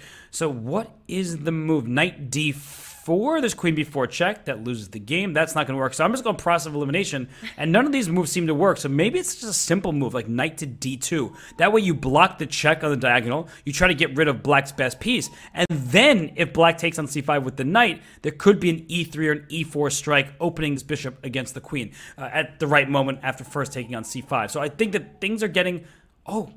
as I was about to pass it to you, Tanya, I realized that knight d2, I don't think you can even take on c5, because once these trades happen, there's a problem down the c line. I'm just going to show that. It's too many arrows, that this looks like an issue where you're losing a piece for black. Nicely spotted tactics there. No chess without has knight d2. He finds that the hardest moves in chess are retreating moves. This is a different MN Ohanyan from what we started with in the match, keeping up the accuracy. But Robert, he's burnt the clock quite a bit. He's now under 2 minutes, but it has been really strong play by him. He finds the tactics with knight d2. And once again, Gukesh in trouble. He can't recapture the c5 pawn. Knight e4 in the air. White always wants to push the e pawn with a tempo. And now I'm struggling to find a response for black that keeps the balance. Maybe there's no balance anymore. No, it looks like white is just better, and he plays bishop to b7, does Gukesh. He continues his development. Can you just take this knight on e4? D takes e4, but e3 always has this problem with queen b4 check. That's the annoying thing about this position, is you know what Gukesh's plan is. And now the bishop on b7 defends the knight on c6. So I don't think the players know that black has made some inaccuracy there. It just feels like a position. And I'm looking at the clock like you mentioned, Tanya, 2 extra minutes for Gukesh. Emma needs to find a way to finish his developments. With that 2-minute deficit on the clock, he needs to do that quick as well. And it's not really easy. Once again, e3 runs into pins along the diagonal. Do you want to take the knight on e4? That would open up the d line. My guess would be that's too dangerous to play after rook d8 coming in, the black knight jumping to d4. Things could get super tricky for white. And I'm just wondering if white has the time to make moves like a3, b4. And I would never be brave enough to play that on the board because it just feels like I haven't finished development. I'm going to end up getting checkmated. But is there a way for black to seize the initiative if white got slow here? He starts with e3. Whoa. Knight takes d2. And a3 on the board now. He wants to go b4. Oh my goodness. Knight takes d2, then b4. That's a great call by you because knight d2, queen d2, that drops a piece on a4. This queen is overloaded, but he wants to throw in b4. What a concept. I mean, this is some fascinating chess. I'm just worried about Ohanyan's clock. 41 seconds with your king in the center. It's only move 13. He has spent quite a lot of time. I mean, Ohanyan is so sharp in tactics, and that's one thing that's been clear from the very start. Finding these dynamic ideas and some fearless play. A3 really nicely spotted. It is a thematic idea in this position to go a3, b4, but nicely timed there. Knight d2, we're going to see b4 on the board, and you can pick up, I was going to say knight b4, but now white, do you pick up the d2 knight or do you pick up the b4? Because queen d2 runs into queen a4, so you... Oh... I'm not sure, Robert. Do you go queen d2 or a b4? I think queen takes d2 because a b4, queen b4. Then if you take on d2, your knight on a4 is still loose. So I think that queen takes d2 at least makes material equal. But he's down to 15 seconds. He's spending so much time here. And more than 2.5 minutes on the clock for Gukesh. If for Emin, he's played amazing chess, but just really bad time management there. He picks it up with the pawn. The c5 pawn is defended. White does have an extra pawn, but black can strike after getting his king to safety with the move a5, creating weaknesses. But he needs to make sure that white doesn't have b5 there.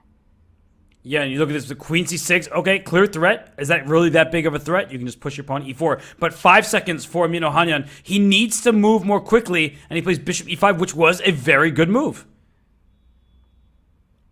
Objectively, it's a position that's close to a winning position. He's got an extra pawn on the board, but no time. And Robert, it's going to be tough to convert this with just 2 seconds on the clock. It's actually equal material because the knight took that pawn on b4 earlier, so it's actually even, but it's material-wise, but not even because look at these pawns here. Black's pieces are restricted. White is playing an amazing game thus far, and look at how quickly he's playing now. b5 looks like a threat to push c6. h7 is hanging. Ohanyan is outplaying Gukesh. And in my head, white had an extra pawn the last few moves. And that's not even true right now. But yet he's got this big advantage on the eval bar. And Robert, as you're pointing out, it is because of the stronger bishops. And b5, the move we've been talking about, has been played, but at an inopportune moment. He wants to get c6 in. Gukesh says, no way, not happening. And is the c5 pawn going to be a liability for white now? Great question. It was such an asset. Now it looks like it can be attacked. And F4, look at how quickly Ohanyan strikes. He doesn't have time to think. And Gukesh is playing in Ohanyan's time travel, but I like the way he's handling this. He's not just playing every move instantly. He's spending a few seconds here and there. Now he's sitting in for a think because F takes E5 is a threat. Pawn to F5 is a threat. EF4, Queen F4. I don't like the look of this pawn in F6 in the open diagonal. So Ohanyan has made many good ideas in this game, but he just isn't leaving himself with enough time. Oh, 3.5 seconds left for Emin Ohanyan.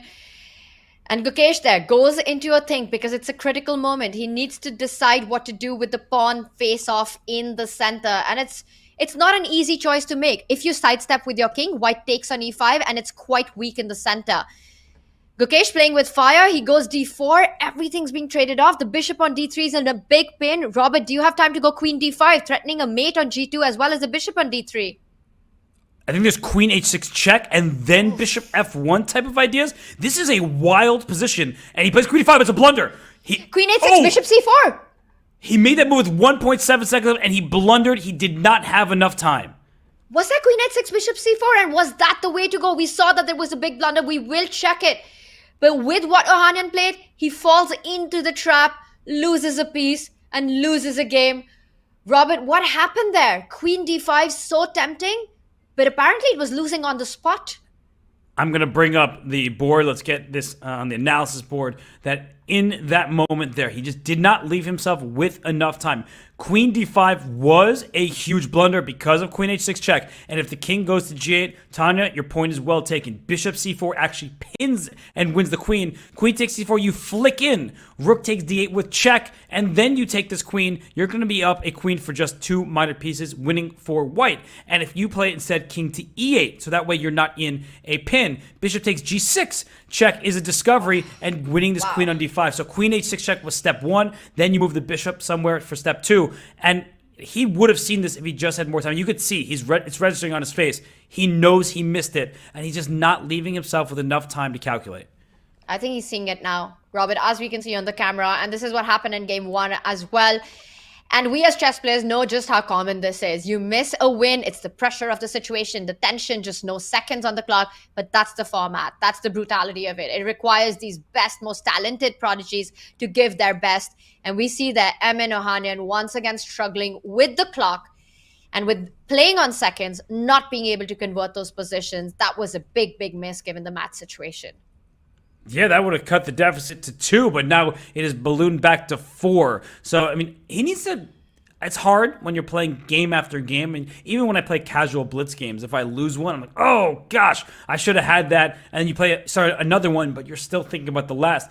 I mean, Ohanyan has chances in this match. We said that if he's within striking distance heading into the bullet, then he can feel like he's really in this thing. But right now, he's playing a solid game with the black pieces, Tanya, but I'm worried about his clock. He still has 4 minutes, plenty of time, but every time he sits in for a big think, I'm wondering if it'll last over a minute. I'm actually loving what Gukesh has done because this is one of my favorite systems to play against the Queen's Gambit decline and against these Carlsbad structures that Black has.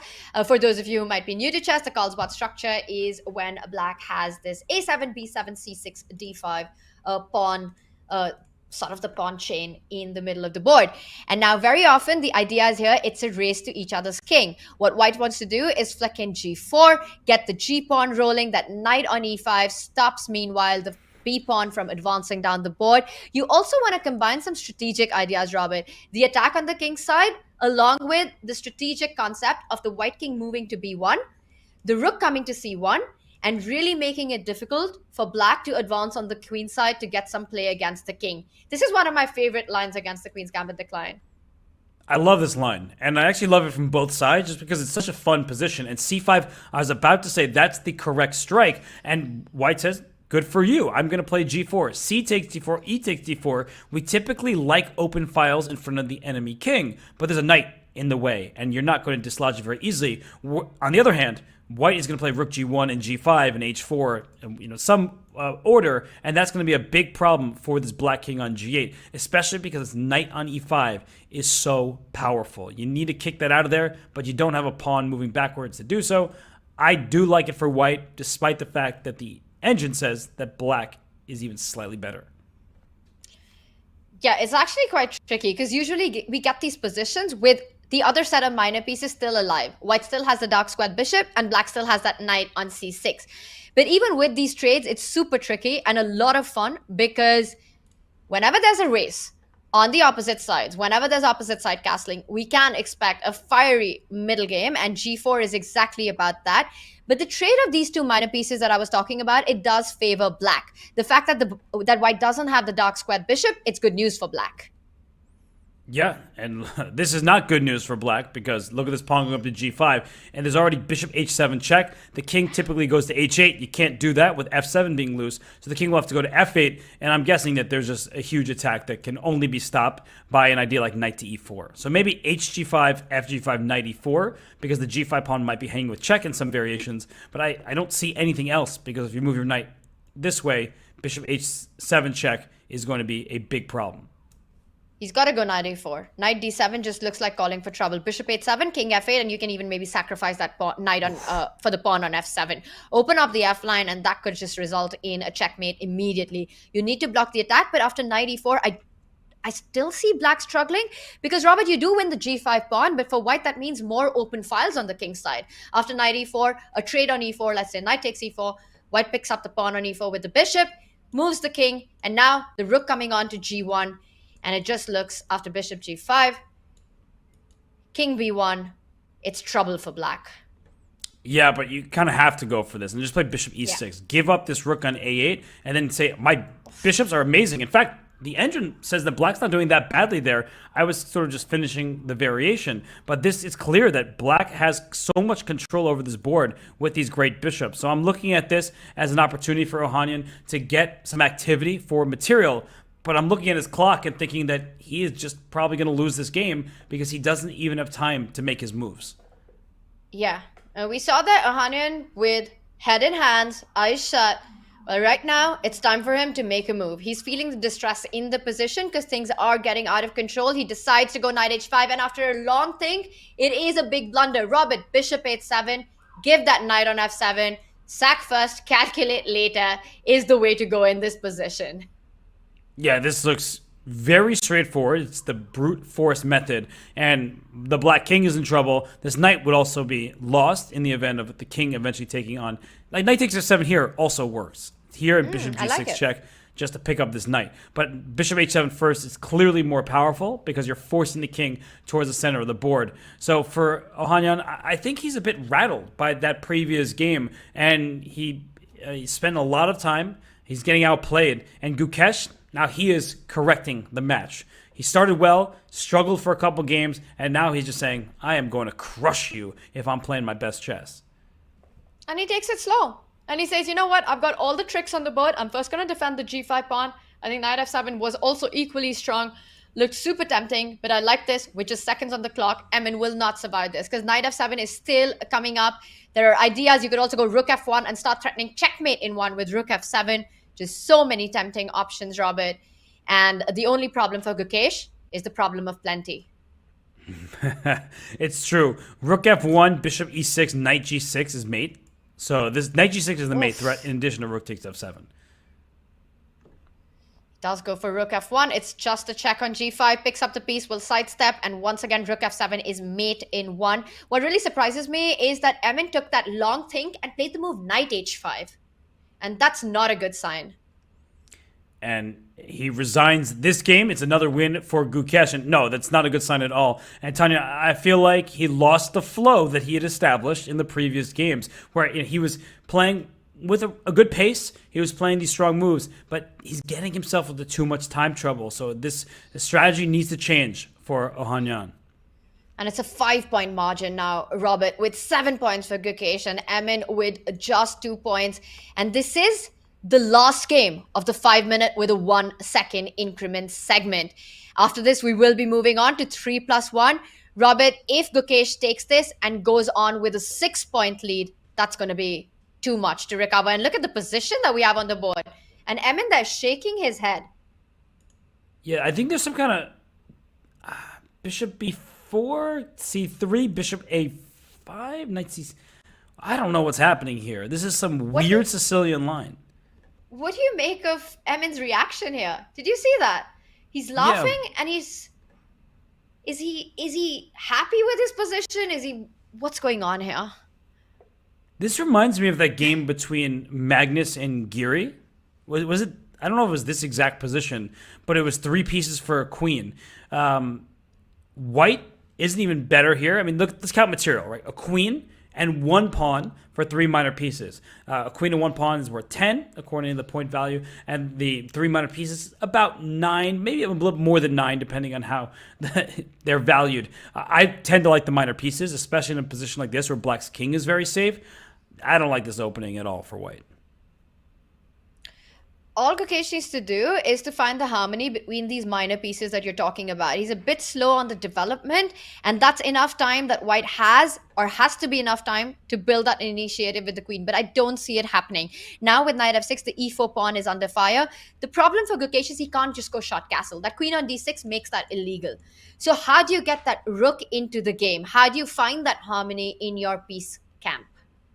Yeah, I was thinking rook a5 to play bishop c5, but rook a5 invites b4, and I'm just sending White's pawns forward. I don't think I want that. Maybe bishop d8 to e7, and then I can cancel? I was about to say that same reroute, and it happens. Great call there, Robert. It is, you fall back to go forward and to push your opponent's pieces back. Bishop d8, bishop e7, nice maneuver there.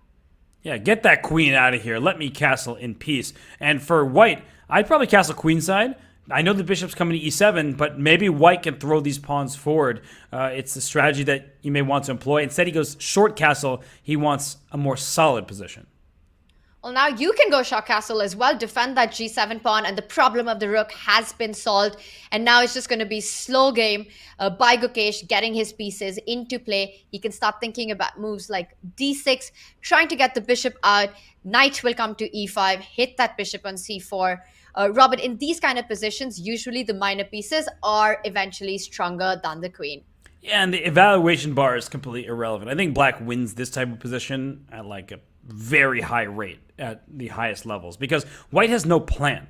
Like Black can just play, as you said, d6, bishop b7, great. Rook a5, a rook lift, that looks good. You can pretty much do whatever you want with Black because you have more pieces. You have 3 minor pieces for a queen, and I don't see any aggressive intentions for White.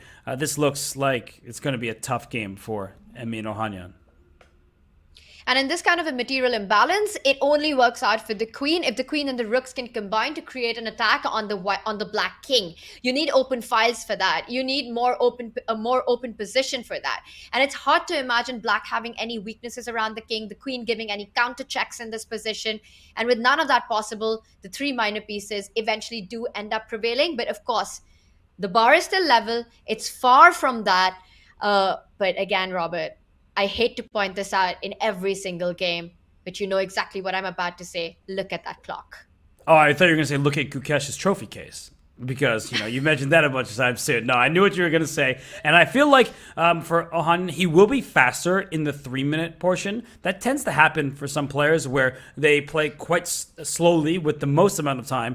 And then suddenly they're super fast, and it's like they don't need to think anymore. But this is just a bad position for White. And I'm trying to think of plans, because I saw that question from Longing Cat, I think was the featured chatter's name. But what plans could White have? Maybe rook to d1, and after d6, take on d6. That comes to mind, because I just want to eliminate some of Black's material. There's so many minor pieces, but that should still be really good for Gukesh. So look at the clock, look at the position. I mean, Tanya, I feel like resigning is White because I don't actually know what plan to play. And look at Gukesh's trophies. Well, finally, Emin does take the decision to go with e5. The knight jumps onto h5, hitting the queen. The queen has to fall back, stay connected to that e5 pawn, keep it defended. Black just has to be a little careful with that knight on h5. You could go knight f4, get it back to g6. You were asking for a plan, and I think what Emin wants with this is to try to set up a battery along the b1, h7 diagonal. Bishop d3, queen e4. When you're playing with the queen against 3 minor pieces, you really want to try to find ways to build an attack against the black king. And that could be an idea that comes to mind. But Robert, again, Emin just seems to take so much time for these moments, which honestly a move like rook d1 would be good enough, and you can play it in seconds. But you just end up burning so much of your clock, and your problems are still on the board.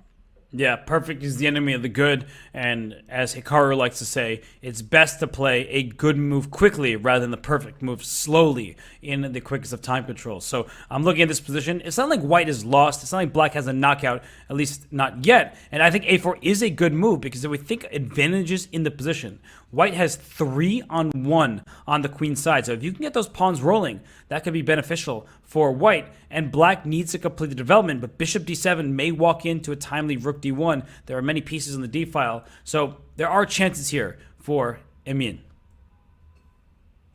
I like what you're saying right now, because for black, the minor pieces are only as good as they can find that harmony with each other. And right now, with the rooks not being connected, not easy to get bishop d7 in.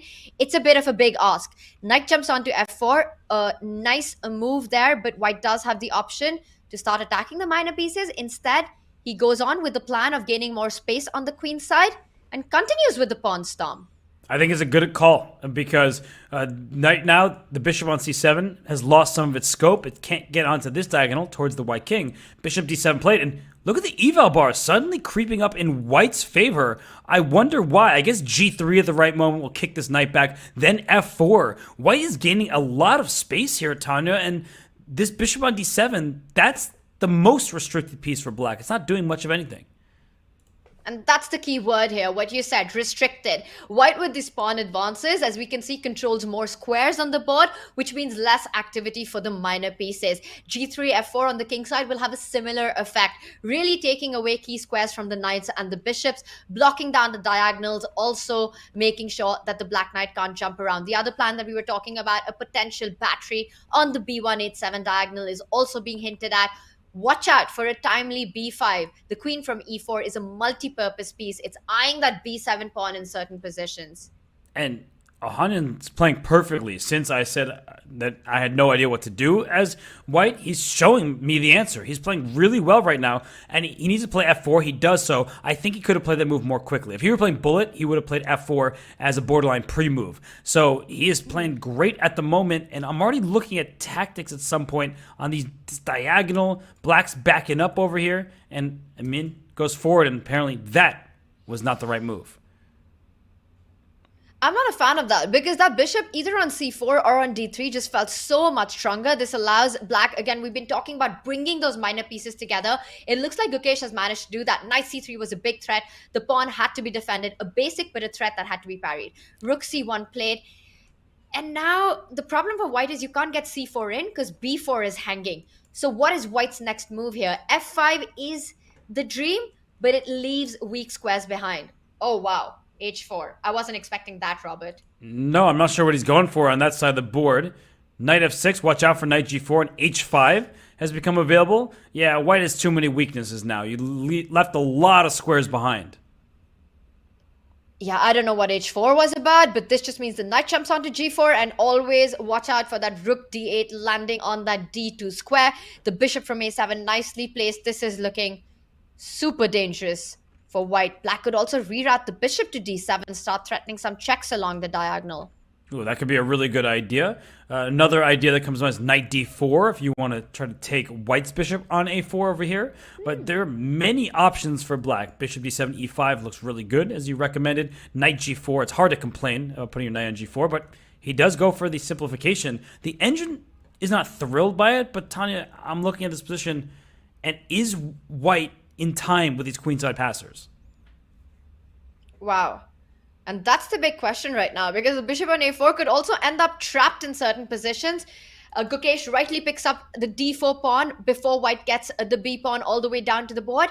But the pieces are loose. Can white find a way to actually win one of the minor pieces? Yes, we're talking about how white was in trouble. Those minor pieces were thriving. Now the minor pieces are discombobulated. They're all over the place. I still think that this knight g4 is going to be scary at some moment. But bishop a7 is met by b6, and now the pawns are really storming forward. And bishop c5 walks into pins where your rook on c8 is in trouble. So not an easy moment for Gukesh, who's dropped himself down to 45 seconds. Gukesh under a minute and Emin under 10 seconds on the clock. And this is the kind of position where blunders are so easy to just lose a piece. And look at this. He goes for the pawn advance on a6, trying to create a diversion. But this just allows a lot of checks. Things are getting out of hand here. The knight would love to jump to g4, but the bishop on d7 is hanging. He first hits the rook hits the queen, hits the pawn on g3, and I think this might be game over for Yamin. So he gives up the queen. He wants some kind of rook Bishop c1, c6. but rook c1 is bishop d7 check, and then take on an a7. 3 minor pieces is too much for a rook. And we see that happen, and he gets flagged. The king moves, bishop a7, and that would be game over. Gukesh finishes the 5+1 with a 6-point lead. It's 8-2, Robert. And that is the end of the 5+1 segment. And we see Gukesh there with his trophies, looking confident, and he's showing why he is one of the best in the world. He's barely reacting because he is looking over that game. He is analyzing. He's trying to look through the opening stage. Was that really good for me out of the opening? Yes, it was. That was a really nice game from Gukesh overall. There were some moments where White had chances, but I thought that throughout that one, it's making me go speechless almost. I thought Gukesh played a very nice game. A really nice game showing how to handle these material imbalances in the game. He's on fire right now. We are heading into 3+1. Things are going to get even more exciting, more blunders, more brilliancies coming up. We'll be back in just a few.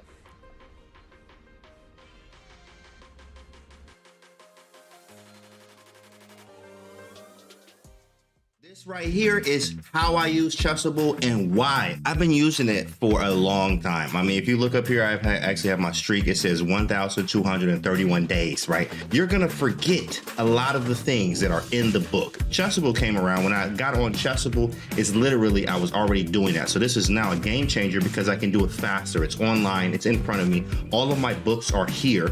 There's gonna be folders now so I can categorize by white, black, and tactics in game. But I literally have everything in one area. As you see, I'm scrolling here. This is why I like this. So they're like, how many Chessable books you got? I'm like, all of them. How I use Chessable is actually, I do a lot for the opening training. I do tactics on here. I do calculation. I do in-game. I do everything but the database. All my training on here all the time. Chessable is the wave. This is why I like to use Chessable. It's actually helped me. I remember even online, I was only like capping out at 2350, almost 2400 in Blitz and Bullet. My chess comm is 26 with a high of 2774 in Bullet. And I blame all of this, like success, really, it's just working on Chessable, just being honest with you.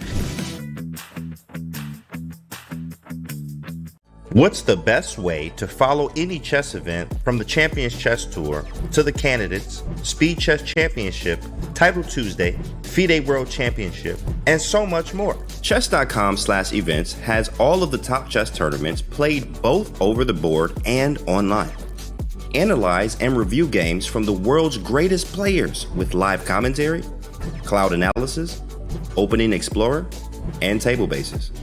Find all the key event information, including schedules, prizes, results, news reports, player bios, tie breaks, and more. Even compete by voting for your predicted results. Explore chess.com/events today on web or with our iOS and Android apps and experience chess like never before.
Welcome back, everyone. We are about to go into the 3+1 segment of the Junior Speed Chess Championship quarterfinal. It's a single elimination bracket, and Gukesh is making it look like a blowout match so far. Robert, it's 8-2 is the score, and the 17-year-old Indian has been on fire from the start.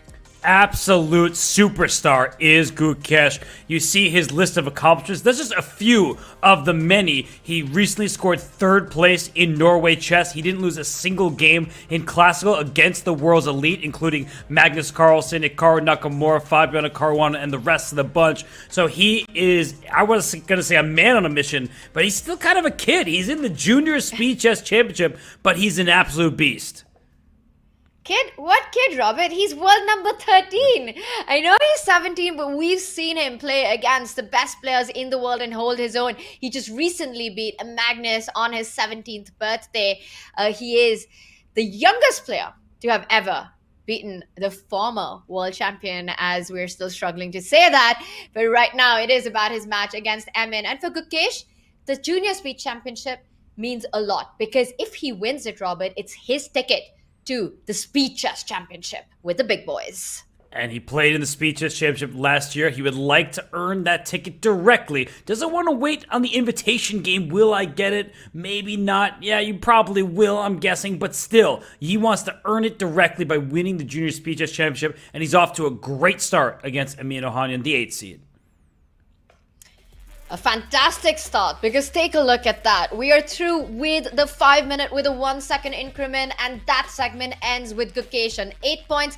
Emin Ohanyan with 2 points there. The strategy for Emin, Robert, here has to be the 3+1. He needs to make sure that he takes that segment with at least a point or two.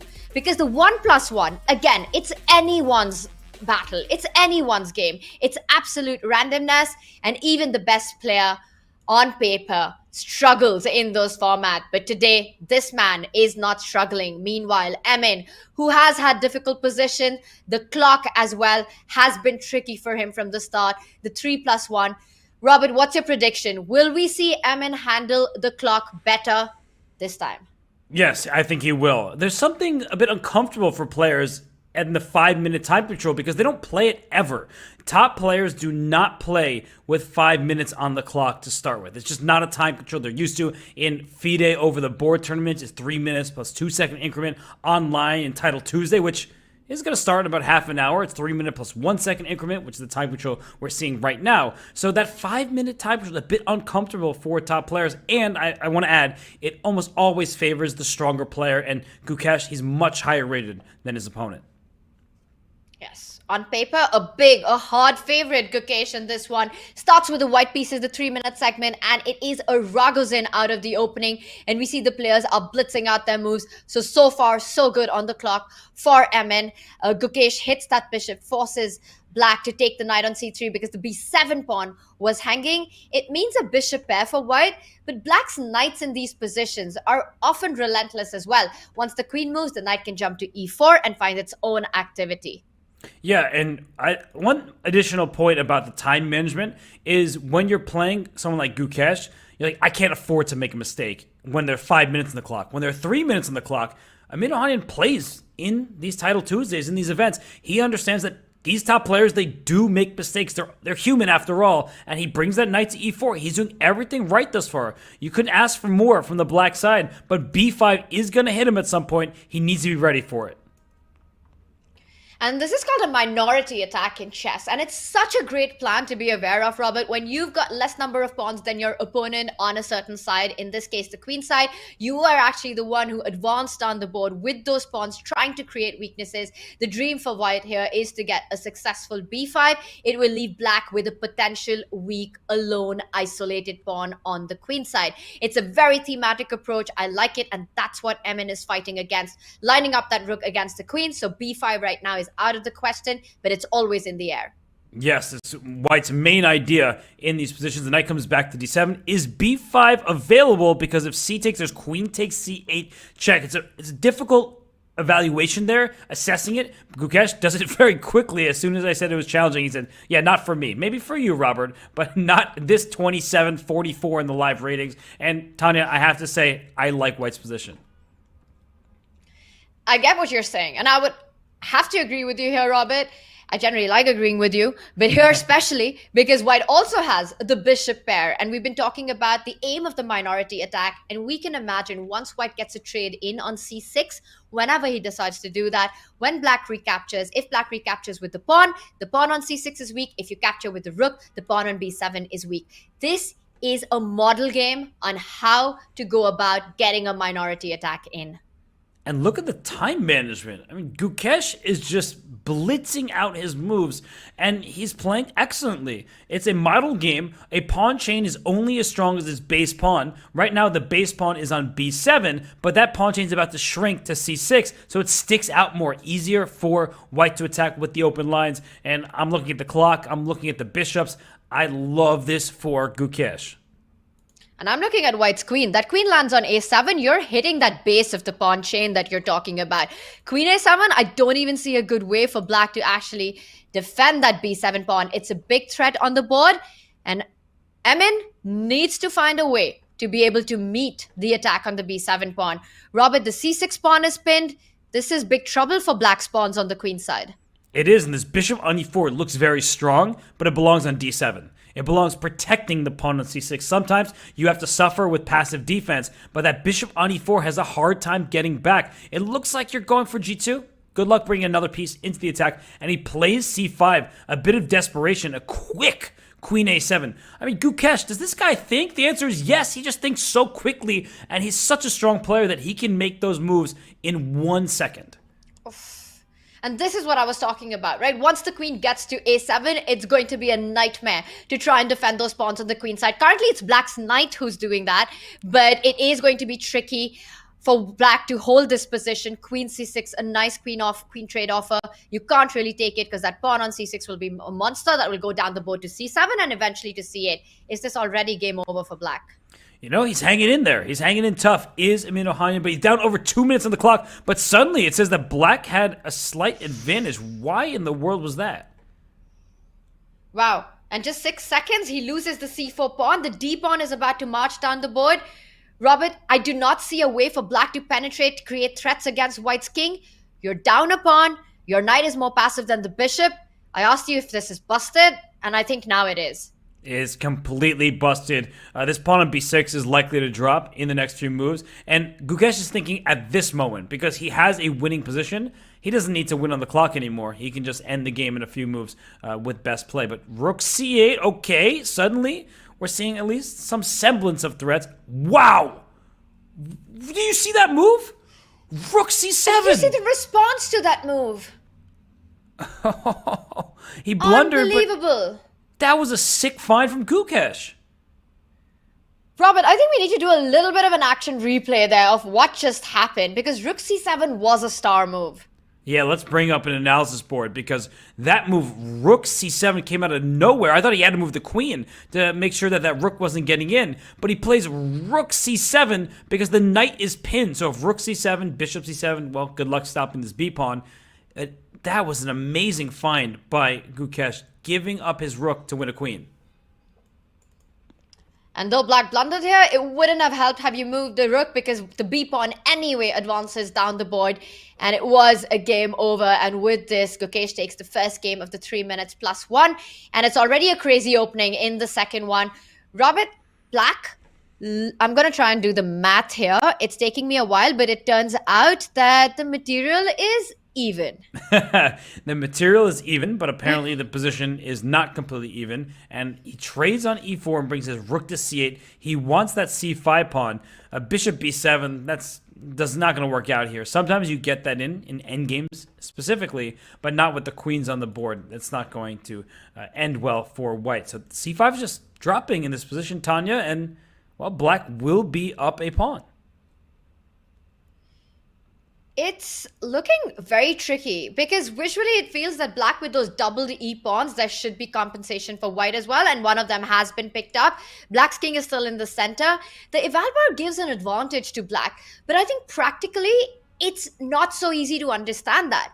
We've got the luxury of being able to see that. But for the players, Robert, for Gukesh, his king is still in the center. He's got to make sure that he keeps attacking the pieces, which he's doing. The c2 pawn is hanging. The bishop doesn't have too many squares. Bishop a6 runs into rook c6. Oh my gosh. So what? Yeah, this move is trouble. does white have? Queen takes a6, maybe? That saves your bishop, but rook takes c2 still looks like a problem down here. I don't like this at all, and I agree with that chat from, I think it was Krishna1234, something like that. There's a good feature chat there saying that, yes, Ohanyan has experience, but time management, momentum, all against him at this point, where he may be beating grandmasters, strong grandmasters in Title Tuesday, but he's played this whole match, and he has to enter this time control down by 6 points, and now it's up to 7. This match is not going the way Ohanyan would have dreamed of. Wow. And Gukesh has been relentless, taking advantage of the clock, as well as showing speed in moves that are actually objectively good. So he's definitely a player in form today, and I think that's going to be a tough task for Emin to come back from. Bishop e4, we see that's a cross on the board, and Gukesh slows down. He smells it as well. And the reason for that is when your opponent's king is still in the center and exposed, as the white king on e1 is, there's a feeling that you need to do something quick to take advantage of that. And he does it. Look at that move, knight e5. It cuts off the queen from defending the bishop on e4. White doesn't have the time to go shot castle. You can't really capture the knight on e5 because the rook will pick up that knight, and there is too much on the line on the e file. You end up losing big material. Robert, knight e5, it might just be time to throw in the towel. I'm trying to find what's the way that white actually keeps the material going here. Maybe knight g5. It's an awkward move, Oof. but you are protecting your bishop on e4 and threatening nothing because the knight on e5 also covers f7. So I'm not seeing too many options here for white that don't lose material, and I think knight g5 would be the only thing that comes to mind for me. I agree with you, because if you move the bishop anywhere trying to defend your bishop, black can get rid of the white key defender, the knight on f3, and then jump in with the rook to e5. So for example, a move like bishop, there's no good square. But anyway, white does find another way. He goes queen a6, and Gukesh immediately goes with shot castle, doesn't even consider taking on e4. Look at that tactical awareness, Robert. Knight e4 would have run into queen a8 check, recapturing that knight on e4. And Gukesh in seconds doesn't even blink an eye, just goes shot castle, all the threats on the board, and white's king in the center is about to be mated. Picks up the c1 bishop. I say this in the most devastating, respectful way possible as Gukesh wins another game. I'm scared of him. Like, what I'm seeing right now is scary. Like, he is just obliterating a very strong opponent right now, and he's making it look easy. He stumbled a little bit in the 5+1. When Ohanyan won that first game, you started sensing that things were shifting a little bit in Ohanyan's favor, and then Gukesh's like, I'm a professional. You may get a game, you may get 2 games, but I'm going to stop the bleeding, and I'm going to then take over the initiative. This has been a fantastic match from Gukesh. He is a superstar. I've said it enough times today, but it's true. He is so darn strong. I don't know how anyone in the Junior SpeedChess Championship is going to compete with him, and there are some fantastic players, but when he's in this form, I just don't know what you can do. Gukesh is a huge favorite, not just in this match, Robert, but in the entire Junior SpeedChess Championship this year. He is the top seed of the event, and one can understand that. He is world number 13. He's almost 2750 at this age. He's had phenomenal performances, but of course, with the SpeedChess Championship, it is an unpredictable format. Gukesh is a big favorite. The last 3 Junior SpeedChess Championships has been won by an Indian, and Robert, it might be the 4th one as well.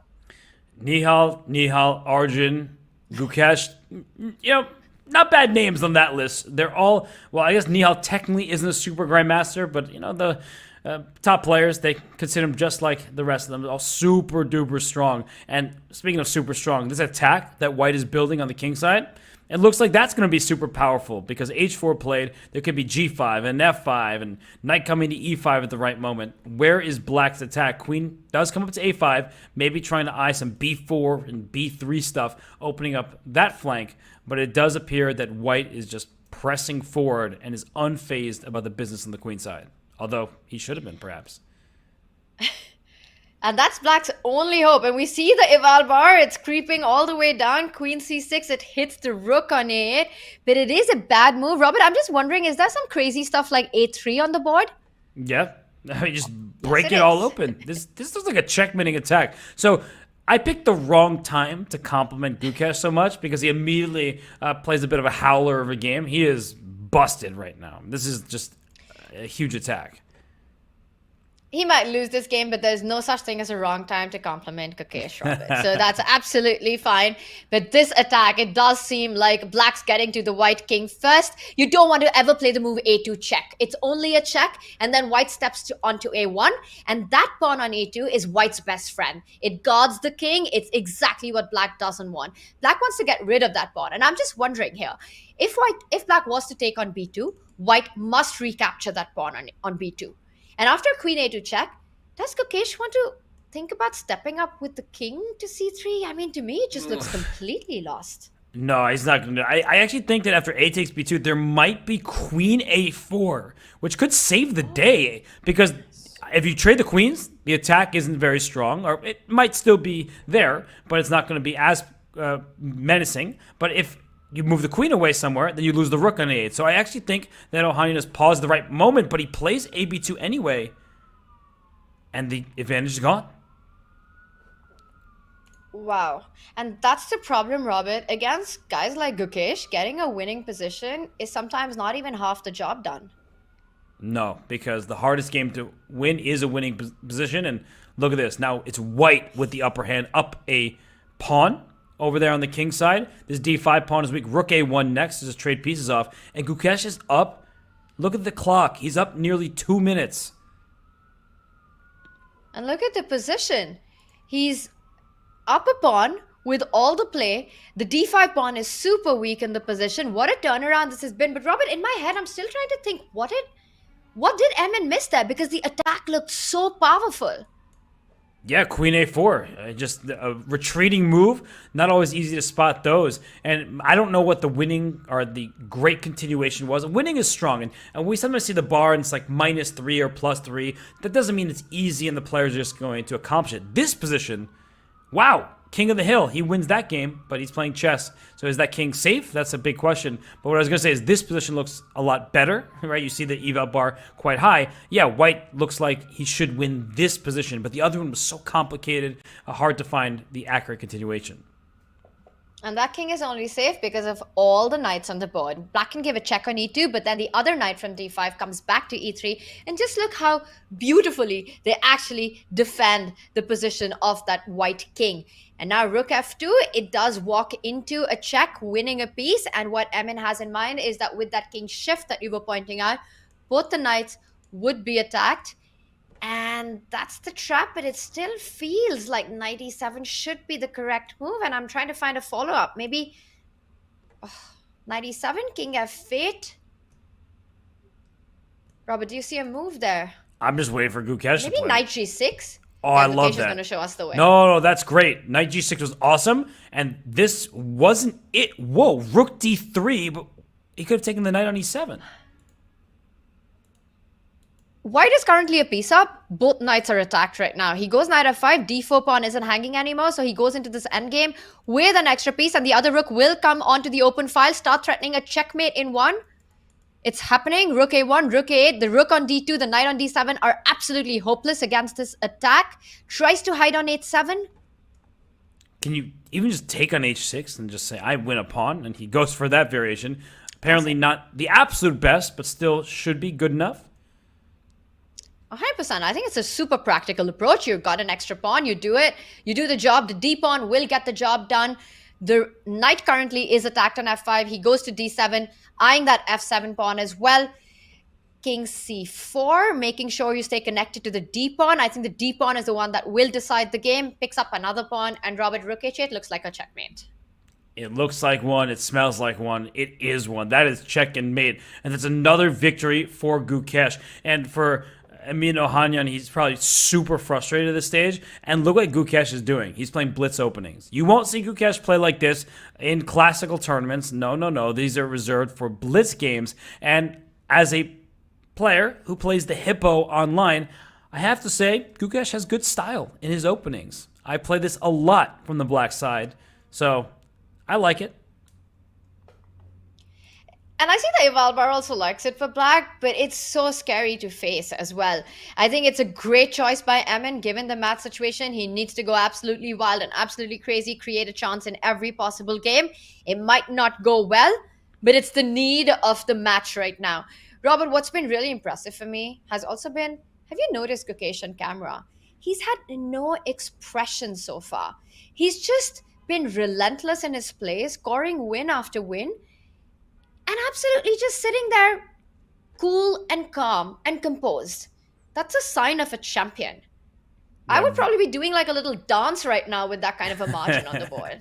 Very mature approach from Gukesh, and he just stole a central pawn, and I saw that Amin was once again flustered, very upset with how this match is going. And some may say it's great experience, but when you're in the match, you're just mad because you're a fantastic chess player. So when you're losing games, you're like, I can do this. What's wrong? Why am I not, getting these points? He blundered a central pawn. That doesn't happen to Ohanyan very often. It's just the Gukesh effect. He's just playing super well. As you said, he's unfazed and he's just a beast. Like, I know Adiban might be mad at me for, some infringements. He might get sued by Adiban for calling someone else the beast. But Gukesh is an absolute monster.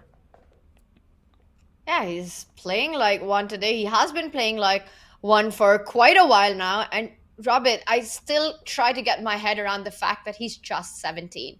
He turned 17 a couple of weeks ago. And that's insane. He's already in the world top 15, one of the best players in the world. And we can see his attitude. He's up by 8-2, has just won the last game, and he stays completely calm and composed. And there with the black pieces, I think he's got a good position out of the opening as well. That knight on e4, there's no pawn that can get to it. You can't really get rid of it. It's a strong knight. And never forget, the G file, which is open, can eventually be used by black to start targeting the G2 pawn. I will never forget that. You Never, told me not Robert. to. I will never, ever forget that. I like the move knight G5. It's a great move. Just getting the knight out of the center, putting pressure down the G file on the G2 eventually. If you take, pawn takes back, the knight is kicked out of F4, which means H5 is dropping. He instead brings his knight back to D2. And for Gukesh, maybe it's time to play rook G8, but instead he plays E5 and strikes in the center. But that's playing with fire. And the Evalbar approves. Look at the accuracy. E5 would be a scary committal move to make because you not only open yourself to the F5 point, but also the D line, where the rook is extraying the queen. But Gukesh after bishop F5 slows down.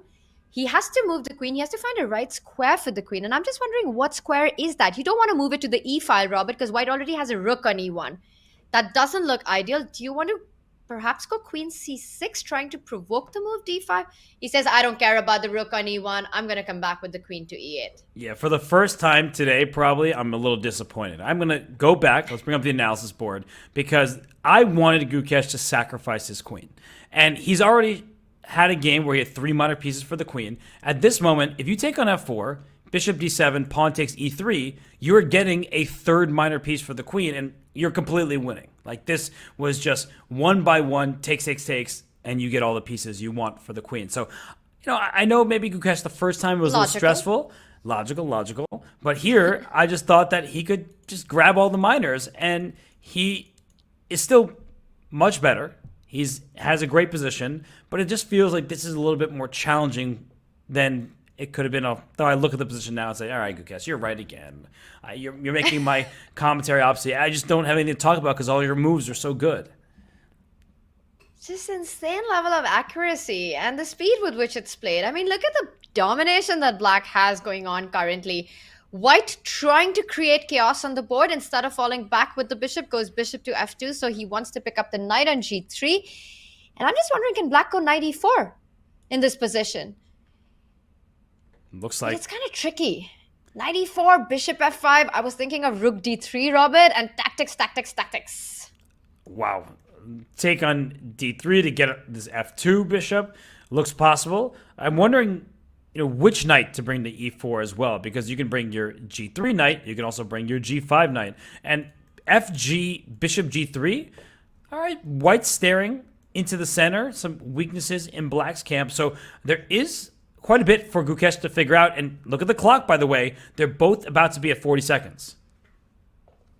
I think that could be the first time that we're seeing Gukesh and Emin in this match have the exact same time. He goes for knight e4. He chooses the knight that keeps the other knight from g3 to e4. And Robert, rook d3 was the idea that I had in mind. Is that working? Because a lot of pieces are hanging. The e4 knight can also be picked up.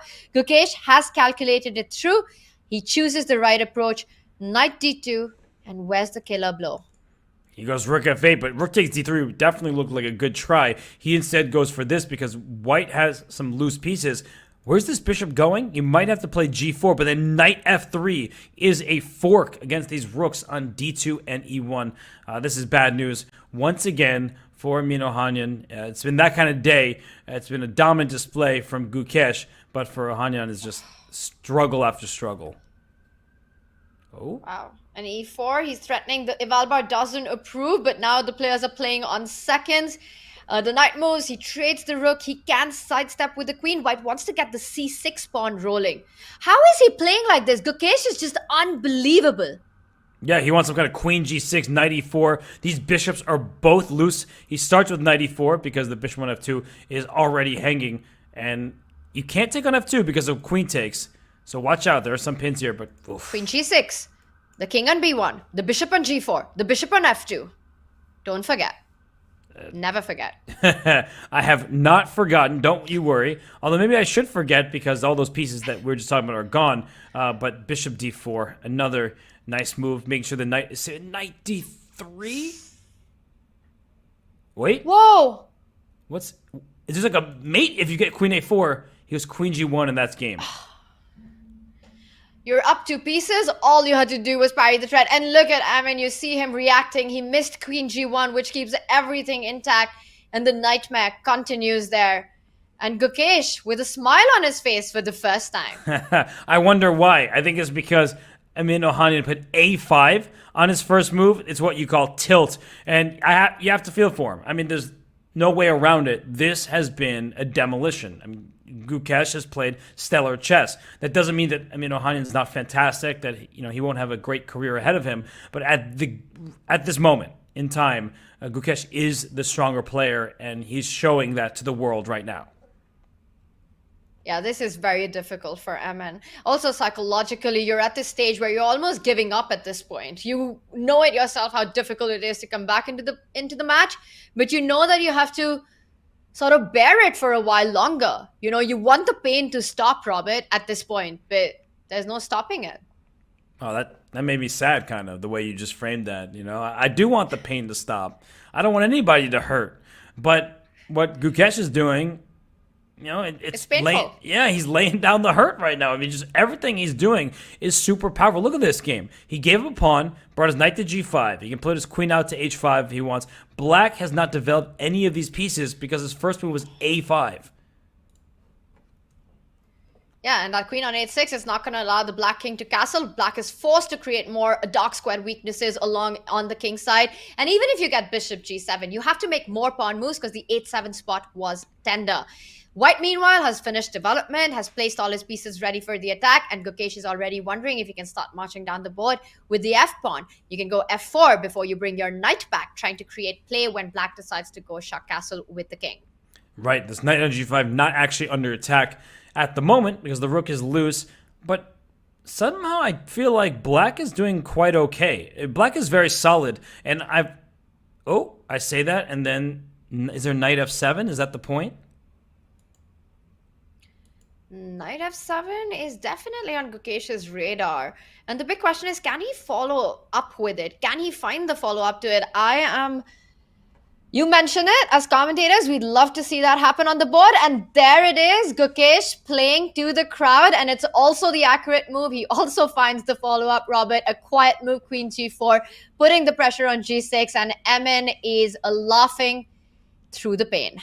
Yeah, because if you don't laugh, you cry. And this move is phenomenal. G5. There's F4 ideas where you just blast open this king side, and this king is just being hunted. So great find. Knight sacrifice, followed up by queen to G4, and you can't protect G6 in any good way.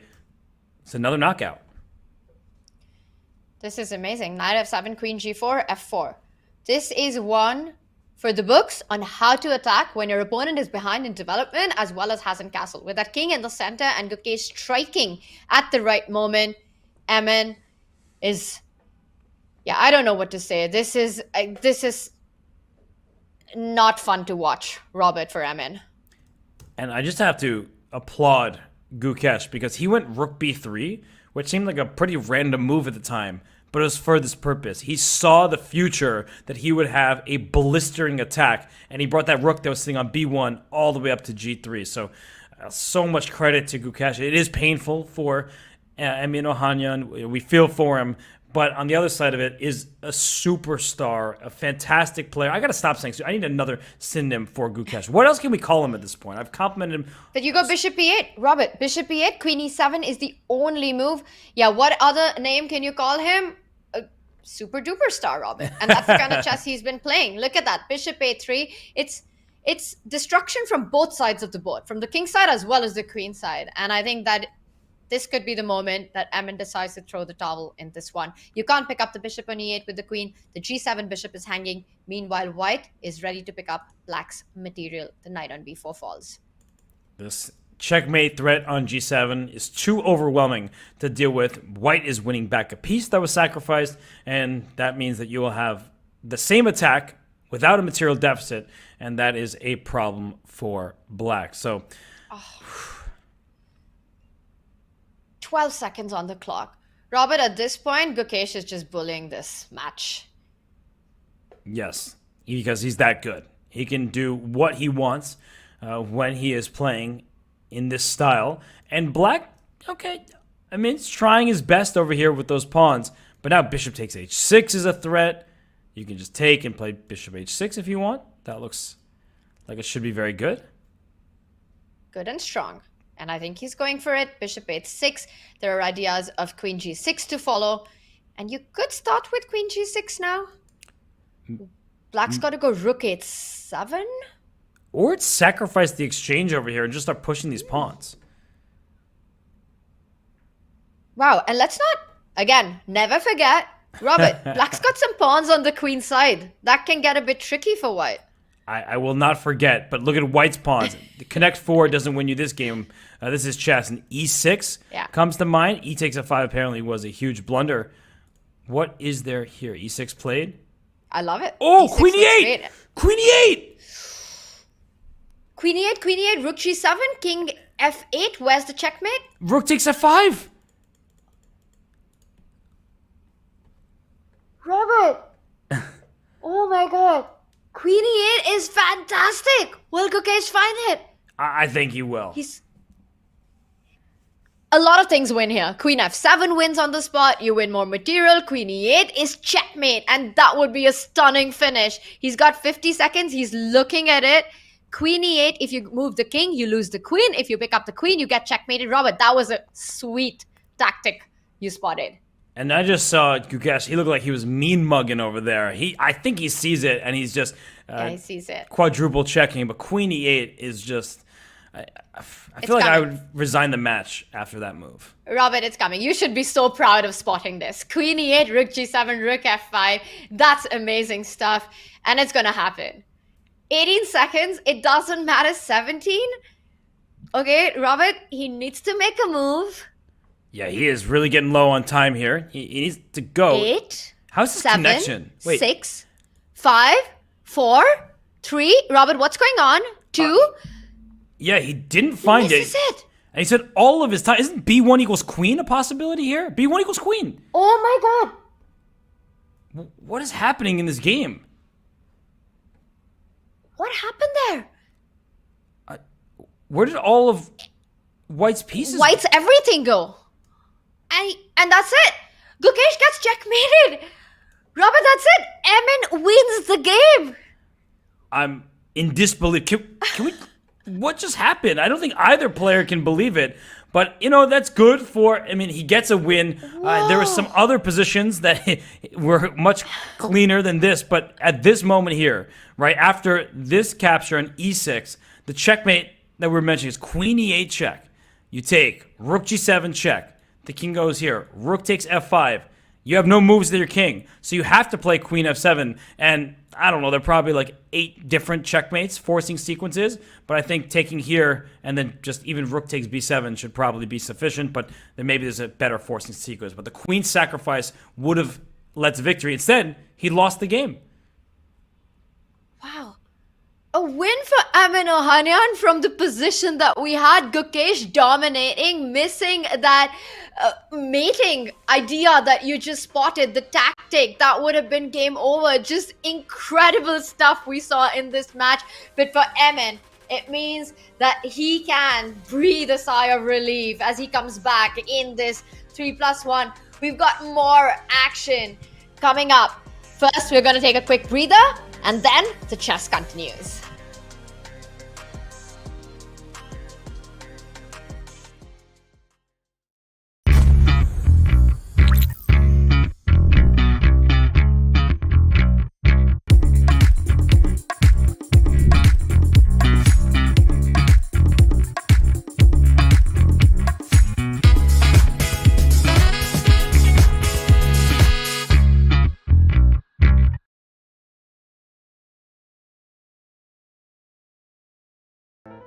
Okay, if I lose a game before I go to sleep, I have to play until I win. And once I win a game, then I will play another. Why isn't my chess rating going up?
We just witnessed one of the biggest turnarounds we've ever seen in the Junior Speed Chess Championship with that last win.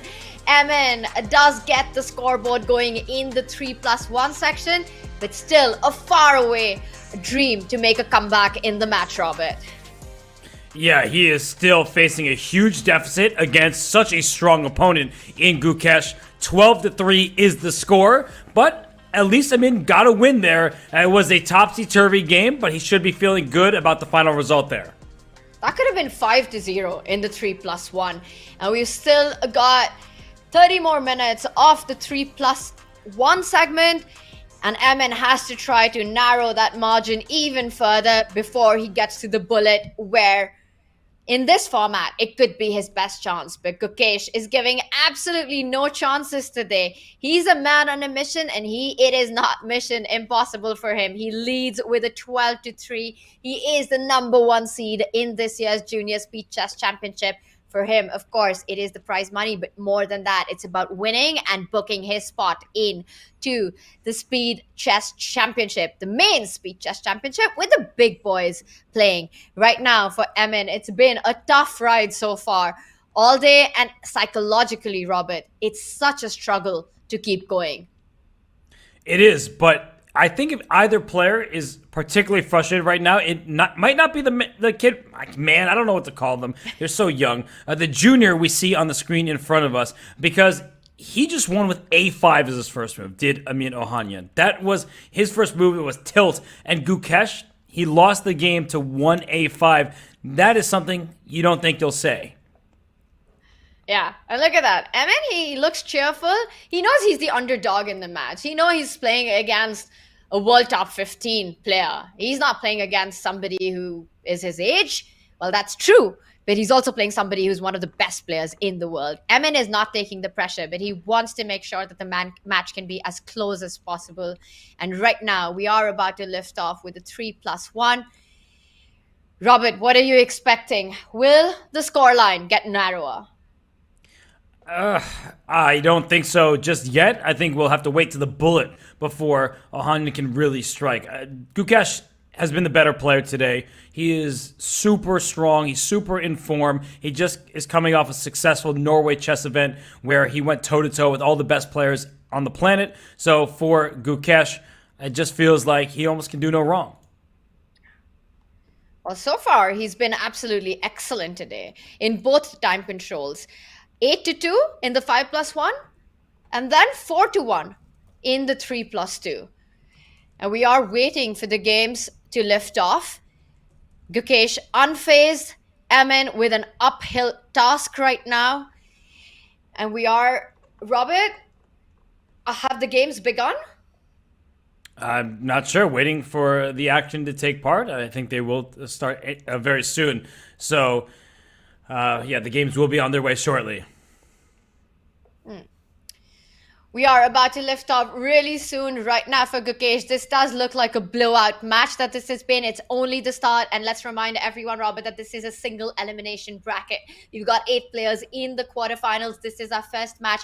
We have a second match coming up as well right after this one.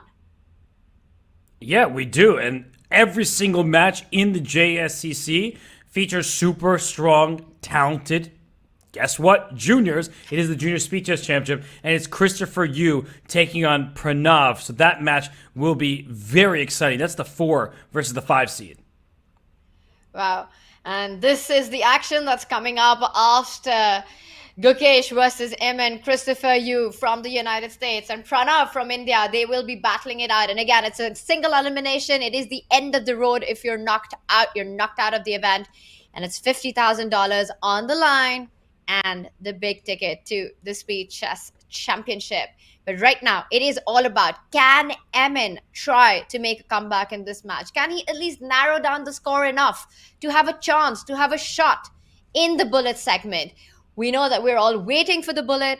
Anything can happen there. Right now, we're waiting for the games to kick off. And again, chat, we're just having some technical difficulties. They will be resolved soon, and we'll have the action going. Yes, indeed. And for Emin Ohanyan, well, he just wants to get to the bullet of this stage. He's already tilted. He played A5 on his first move. He just wants to play some games with the Super Grandmaster. Not a bad way to spend your Tuesday. And Speaking of Super Grandmasters and Tuesday, Title Tuesday happens twice on each Tuesday, and it just started 9 minutes ago. And I got word, Tanya, that there were 20 players rated over 3,000 in Blitz in Title Tuesday. That's insane. Title Tuesday is perhaps the strongest chess tournament that happens. It happens weekly. It happens twice on Tuesday. It's Time Trouble Tuesday all along. We're seeing that in the JSCC. And today's Title Tuesday, as you're mentioning, 20 players over 3,000 rating on Chess.com. Just insane stuff. And I think the list of Grandmasters just goes on and on and on. And I'm just wondering in the Title Tuesday, Robert, today, do we have Magnus and Hikaru fighting it out while we wait for the action here to start? I believe that Magnus is playing. I didn't get the specifics. I just saw the number. So, that's bad management by me. I should have really been looking at the specifics. But I use the break to stretch my legs. And what do you think the players do on their break, right? Gukesh is leading, and Ohanyan just wants to score some points. If we're being realistic, the match is quite out of hand. So what do you think they were getting up to? Do you think they're prepping it all? I think Emin just wants this day to be over, Robert. It's been a tough fight for him. And with the score margin that we're seeing right now, he wants this nightmare to end as soon as possible. But of course, the players have to fight it out and they have to do the best that they can. It's not a good place for Emin. Meanwhile, Gukesh, he could just be enjoying his lead. He knows it's almost unsurmountable for all practical purpose. He's already pretty much won the match. For Emin, the nightmare continues. Yeah, although there is prize money attached to each and every game. That's part of the Speed Chess Championship format, where the winner gets half of the allotted prize fund plus the percentage of games that they win. So if the prize fund for this particular match is $3,500, that's a lot of money. So the winner gets $1,750 plus the percentage that they score. So that's a lot at stake in each and every game. Yeah, you've got to play for the dollars. As Magnus said, you've got to earn your dollars. And speaking of Magnus, chat is informing us and updating us that in fact in Title Tuesday, some of the players who are above 3,000, there's a certain Magnus playing, Hikaru's playing, Nihal's playing, Fabi's playing, Dubov, and Dryken. The list goes on and on. The chess doesn't stop on Chess.com. Wait, can the list keep going? I'm actually curious who else is in the field, because if that's not a powerhouse field, I don't know what is. So keep listing those names, because that is ridiculous. Chat, keep it coming. Keep us updated with that action while we wait for the games to kick off here. For the players, there's a lot to fight for in the Junior Speed Chess Championship. For Gukesh, it is about making it to the Speed Chess Championship, where he will be playing against the likes of Magnus and Hikaru and Fabiano. And Robert, I believe we do have liftoff. We do indeed, and Gukesh has the white pieces in this game from what I'm seeing here, and he has this variation that we see on the board. Black has these pawns that are doubled and isolated, but what you also have is great control over the d5 square, a bishop that's just gone to b7. So Tanya, in your experience, commentating or playing, which side do you prefer? Because I have really mixed feelings about this opening. I'm glad that we're asking about the opening, because if it was about playing Gukesh, I would prefer no side at all. I don't want any part of that battle. I'm happy commentating on any of his games. But given the position, I do like White's chances here. It just feels, and especially in these bullet and blitz formats, Robert, when you're on the defense and when your king is feeling unsafe, it's just such an unpleasant feeling. And we see this nice rook lift by Gukesh getting it into the attack. Rook h3, rook g3. Black's king has to play the defense. And the problem with that is that the rook on h8 is out of the game for a very long time. And very often in these kind of positions, Black just ends up playing without a rook. Meanwhile, White's rook is already joining the party in the center. You can sidestep with the queen to g4, threatening a basic but a big threat with queen g7. And how do you stop it? Rook g8 is the usual way. That may walk into bishop takes h6, because there'll be a pin on the g file. Rook h7 still walks into bishop takes h6, bishop h6. That's the move. That's the move, and that could be the game, Robert. As you're pointing out, he first hits the queen. Wherever the queen moves, bishop h6 is still in the air. It's happened, and this might just be game over for Emin. You've got the brilliancy mark there. Black can't pick up the bishop with the pawn. There's a mate on g8. You pick up the bishop with the rook. The queen steps into g7, gives a check, wins the rook on h6. And I'm afraid, Robert, this is already over. Yeah, and look at that. Double exclamation point. I'm with it. That is sick down the G file. You told me not to forget about the G file. I don't think Gukesh forgot either, Tanya. He's using the G file. It's open. He has a queen and a rook on it barreling down. So bishop takes h6. If you take with the pawn, queen g8 is mate. If you take with the rook, queen takes g7, hits the king, hits the rook, you're winning material. So this is a knockout blow. This is amazing. And we're seeing moves being blitzed out, but it really doesn't matter. White picks up the other pawn on g7. Black's king stuck in the center. You could go bishop f6. Queen g8 is a massive threat on the board, winning that rook. You could also simply pick up the bishop on f6. Just keep all the threats alive. Another problem of plenty here. Really good ways to win. You can't go king e7 because white would have picked up the bishop with a check. One massive material. Emin just resigns. Doesn't want any more of the torture. No, he does not. And it's another victory for Gukesh. And we should note that while we experienced slight technical difficulties, Gukesh had scored a victory in that time. So the score right now is just overwhelming. Gukesh, game after game, is performing at his best. And by the way, this position, I know I just asked you about an opening. This line, I've always found it to be shaky because Black's pawn structure on the queen side is compromised. White storms forward on the king side. So I think Ohanyan has the style of game that he wants right now. I don't know what Ohanyan wants anymore, Robert. It's really difficult to say because he's not only fighting Gukesh, he's not only fighting the position, he's fighting his own mind right now. Given the score line, it's the point where you start giving up any hopes of making an actual comeback in the match. And I think he's already crossed that about 100 games ago. For Ohanyan, this is just about trying to keep the game going, maybe picking up a win or two. He knows that this is match over. He wants to try to finish on a high note, but right now he's fighting too many battles, including his own mind. Yeah, fighting your mind when you're struggling is not a fun process. But for Ohanyan, he goes bishop d6. He cuts off that rook from the white queen on d2.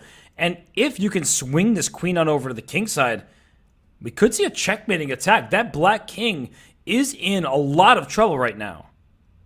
You really want to line up the rook and the queen on the king side. The bishop on d6 plays a really important role. And look at the way Emin does it. We've been saying that it's a tough battle, but he is fighting. He's fighting for those points. g3, it does not only attack the knight on f4, but clears the route for the queen to go to h2, start hitting that pawn on h7. Yes, black can plant a knight on h5, but it's not a stable knight. White just moves with the pawn to g4, and that knight can't stay there for too long. So bishop c4, look at how quickly, played that. Why? I was surprised by that move, and I didn't think he had to do it so fast. There was definitely an attack brewing on the h-file. Yeah, and it gets across, and the eval bar shoots right down. Queen h2 looked like such an attractive, normal, standard move to play in this position, but bishop c4, and I'm wanting to know, Robert, what's the drawback of this move? He goes back with the bishop to f7, and white can still go queen h2, knight g5 in the air, queen h2 in the air. Just always be careful about that bishop on d6. You've got to time the moves correctly. I would play queen h2 in this position. And Emin there with a smile. I wonder what he's looking at because that a moment ago seemed like black had an opportunity. I wonder what it was. Maybe we can quickly try to analyze to see what was available there. I'm going to just cheat. I'm going to be honest. I'm going to use the, okay, rook d6, knight d6, queen c5. This knight is under attack, and if the knight moves, the bishop is lost. And if bishop takes d5, you take back with the pawn, and the knight is in trouble in enemy territory. So that feels like a very easy thing to miss and a super difficult thing to find. So I don't blame either player for overlooking that. Instead, we see the bishop come back to c5, the queen goes back to c7, and now it is a huge advantage for Ohanyan. And I'm trying to figure out where the checkmate comes from. Definitely on the h7 square. It's got to be the h7 square, but also I really like the option of jumping in with the knight to g5. I hit the h7 with the knight as well as the bishop on f7. Queen h2, knight g5, two attractive options for white. The only thing not attractive is, once again, the clock management. He needs to make a choice. He needs to do it now. Okay, so 58 seconds and counting down. Whoa! Rook h7? Brilliant! Yeah, he's just going to go over to the h-file, and there's no h5 push. So he eliminated the one piece, the smallest piece, the least valuable piece on the board that could have stopped the checkmating attack. Okay, this is incredible stuff. And I think it's really important, Robert, that you don't start with queen h2 because that allows bishop h6 and the black king to run to g7. So after king takes h7, you have to start with knight to g5 check. Force the king back and then get the queen to the h-file. And notice how that bishop on c5 is a power piece blocking black's king into the kill zone, no f8 square. This is game over for Gukesh. So Emin, he took his time, but he found the killer blow this time. Yeah, and that's maybe why he was looking at the cameras like, does this work? Do I have this? And yeah, he found it. What a shot. And he's a tactical player. I mean, he enjoys these types of positions. So, out of the opening, I was saying that it looked like a good opportunity for him, and he finds rook takes h7. That is one of the moves of the match. Agree, completely agree. He thought, okay, this works as well. This is beautiful. You go queen h2, queen h7, knight g5 was the other way to do it. He finds this one, knight e7, trying to stay alive. But Robert, there's got to be a killer blow here. Queen h7, king f8. You can maybe just... Queen h7 was an inaccuracy. It wasn't that. Oh my gosh.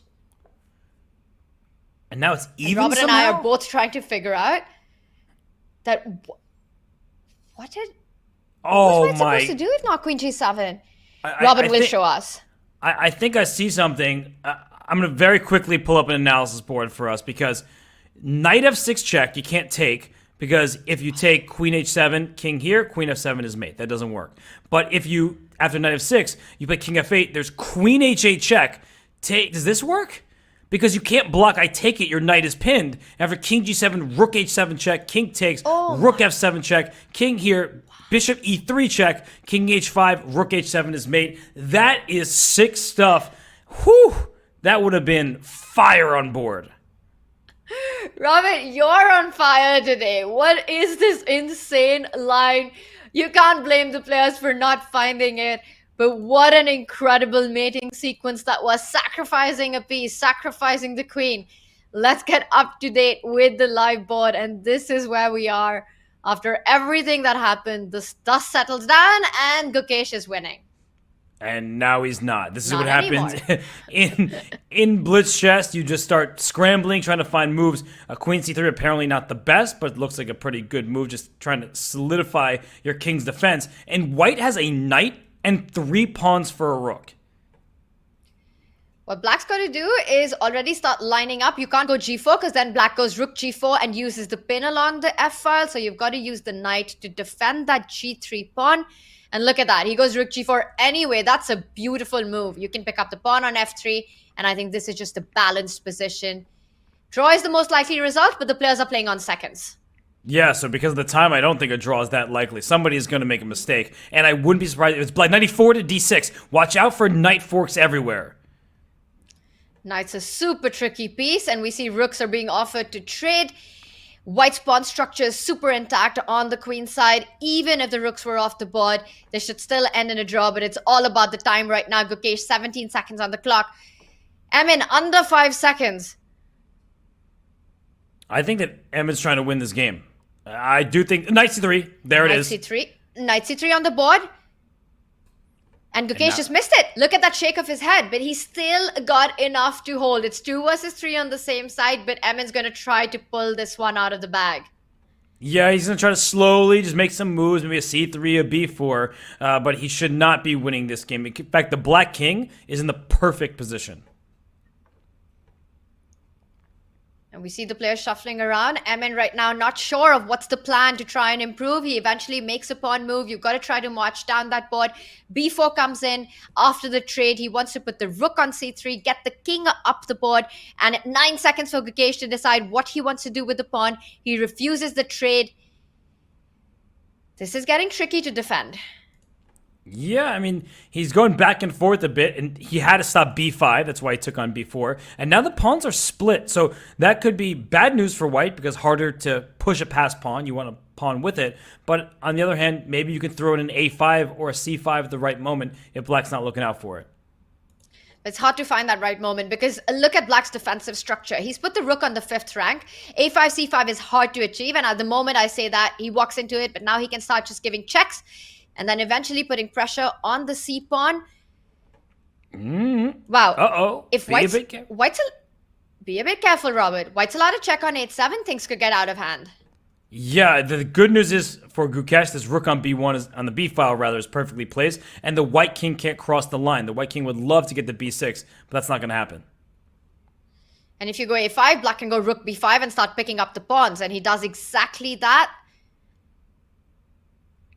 I think we're There's no way to improve this position. That's it. Oh, he gives him a4. That's clever. He wants king b6. That was but really then you go clever. rook a1 and you give a check on a6 and you get the position, the defensive position that you want. Another clever move, rook 8-7.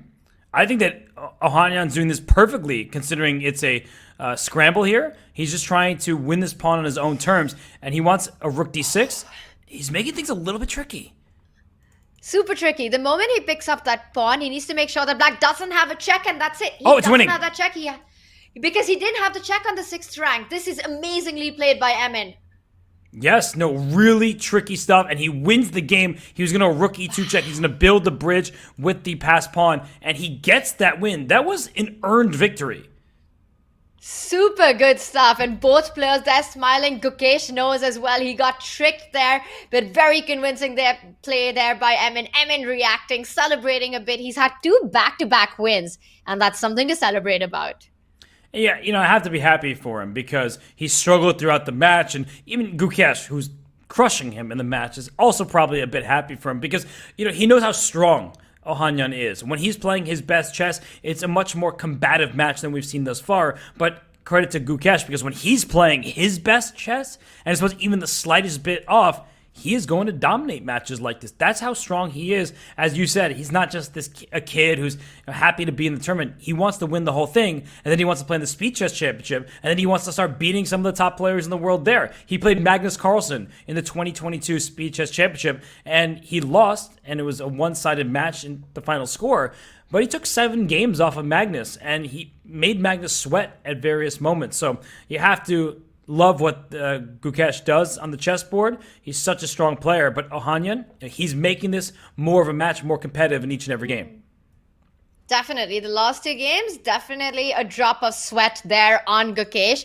And we saw the feature chat about, from Krishna, I think it was, that rook pawn endings are a pain. GG. That was big GG for Emin Ohanyan as he avoided any Philidor defenses of the 6th rank, making it tricky in a drawn endgame, using the clock, keeping the game alive, not walking into a technical, theoretical draw. Some great gameplay, practical play there by Emin in that last game. But what is this wild position that we have in this one, Robert? H-file is open again. This was disastrous in the last one. There's a big threat on the board, threatening a mate with sacrificing on g6. You probably have to step up with the king to g7, not only defending the g6 pawn, but also hitting that rook on h6. Oh, the rook's not really under attack because if you could make 2 moves and take, there's knight takes f7. And after king g7, there may be knight e6 check. Look at that. Right? There's rook takes g6 first, but knight e6 ideas. The point is that this king is getting mated. So we've seen a lot of mating nets. So it's tricky territory here for Ohanyan. King g7 just walks into knight e6, and that's a great tactical trick once again. Someone's been doing their puzzle rush. Robert, you've been on fire with the tactics today, loving it. But if you don't have king g7, rook g6 is a massive threat. How are you fighting it? And I see that Emin's also struggling to find a way. He's down to almost a minute on the clock. I think by process of elimination, with rook takes g6 being a winning threat, maybe bishop f8. I'm not saying it with the most confidence because there's rook h8 check ideas, but he walked right into this knight e6 idea.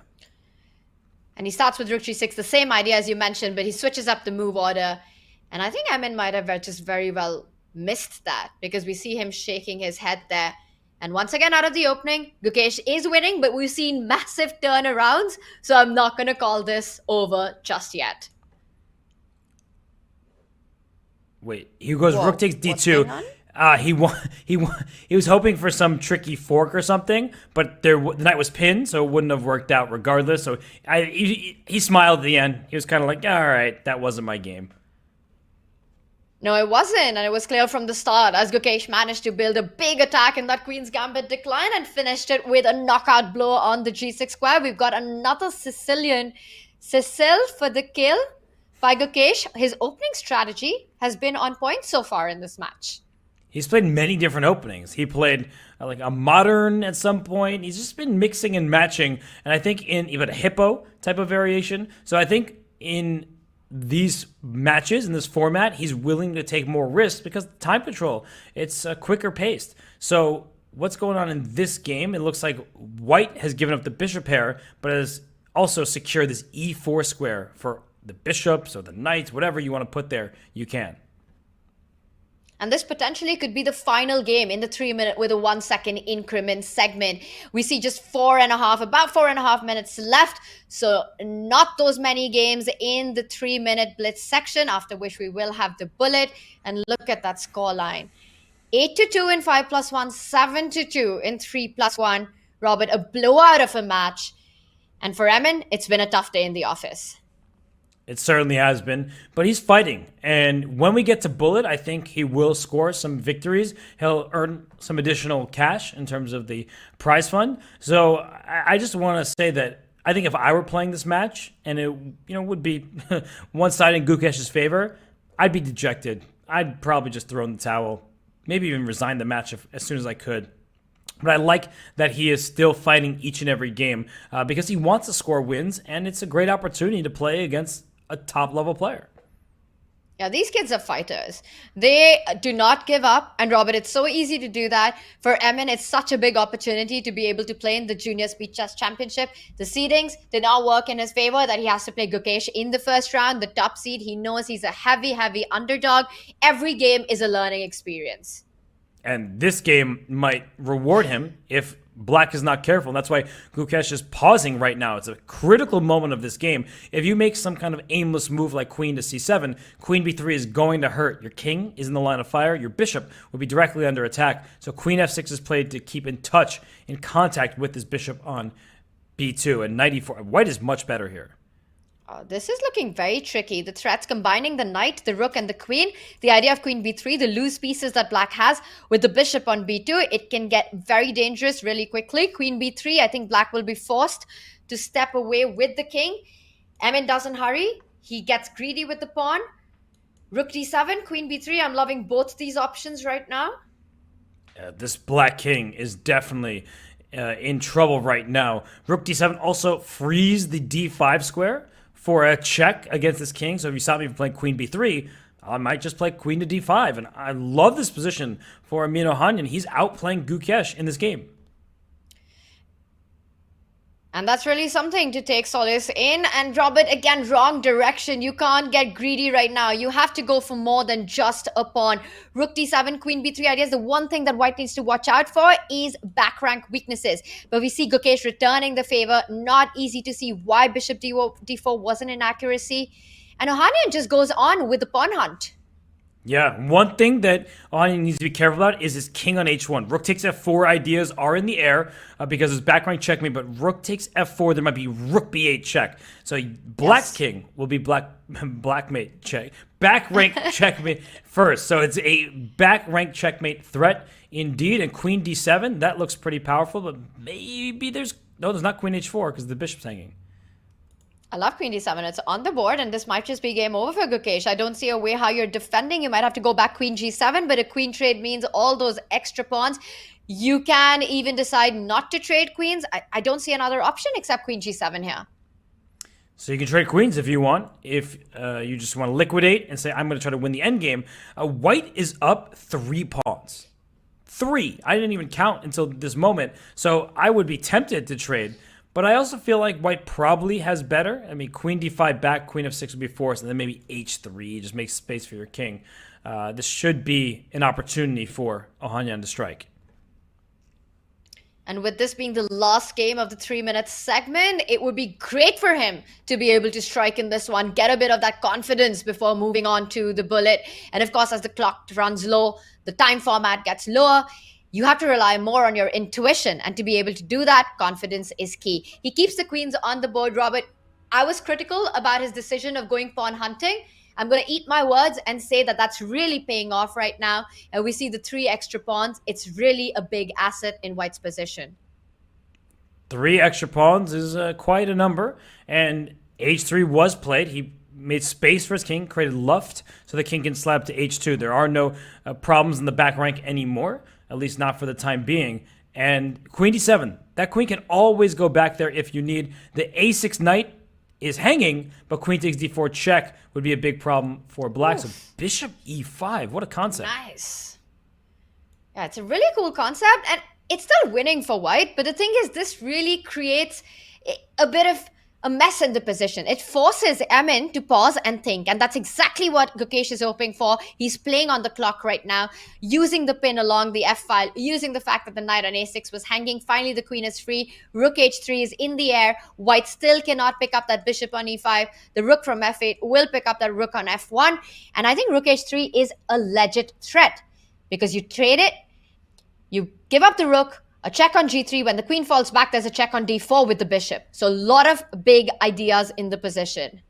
And he plays king g1. Now rook h3 is met by queen takes e5 check first, and then black's king is being hunted first. So that was a miss, apparently. Not the best move, but I think it's a good move considering the time on the clock. And I can't believe that black has got time to pick up the f4 pawn because white just simply... You know what? There's no check on the back rank, actually. I was going to say give a check on the back rank, but it doesn't exist because the queen defends d8. And we're seeing another turnaround. Oh, no. Queen takes f4. That's mate on h2. Checkmate. So he gives up the queen, and he's just losing the game because he's going to be down a queen for rook, and he just laughs. But that is a laugh, so you don't cry. That is... painful. It was a great game by Emin Ohanyan. He kept things under control and he knows he was the one in driver's seat. He was so close to taking that point. This is a disappointing end to that one and a disappointing end for Emin in the 3-minute segment, Robert. Gukesh takes the last game. He has played an excellent match, has Gukesh. He is winning this by such a huge margin, but we're about to get into the bullet. So, Ohanyan knows he cannot win this match. That is mathematically impossible, but he can have a lot of fun in the process playing some bullet against a super GM. He's going to have a lot of fun playing bullet, trying not to think about the score. And Robert, for us, 1+1, a bullet, it means super entertainment. Chat, you don't want to miss that. It's the most fun part, and it is coming up really soon after this short break. We'll be right back.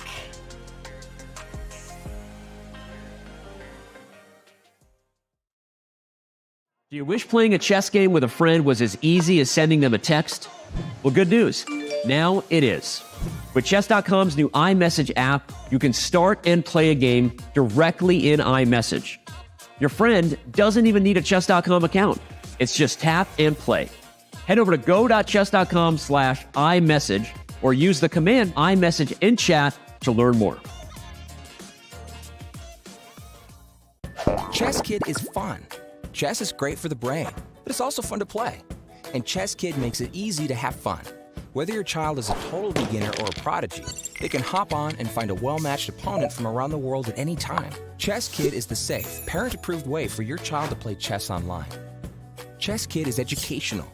To kids, it feels just like playing, but chess is a great way to learn patience, strategy, and critical thinking. Chess Kid features a comprehensive training program that guides kids to level up on their way to mastery. There are more than 50,000 chess puzzles and a whole library of entertaining videos that teach strategies, tactics, openings, and endgames specifically for kids. Chess Kid is easy. Whether you're a parent helping your child, a coach managing dozens of kids, or a school of hundreds. Signing up is free and easy, so what are you waiting for?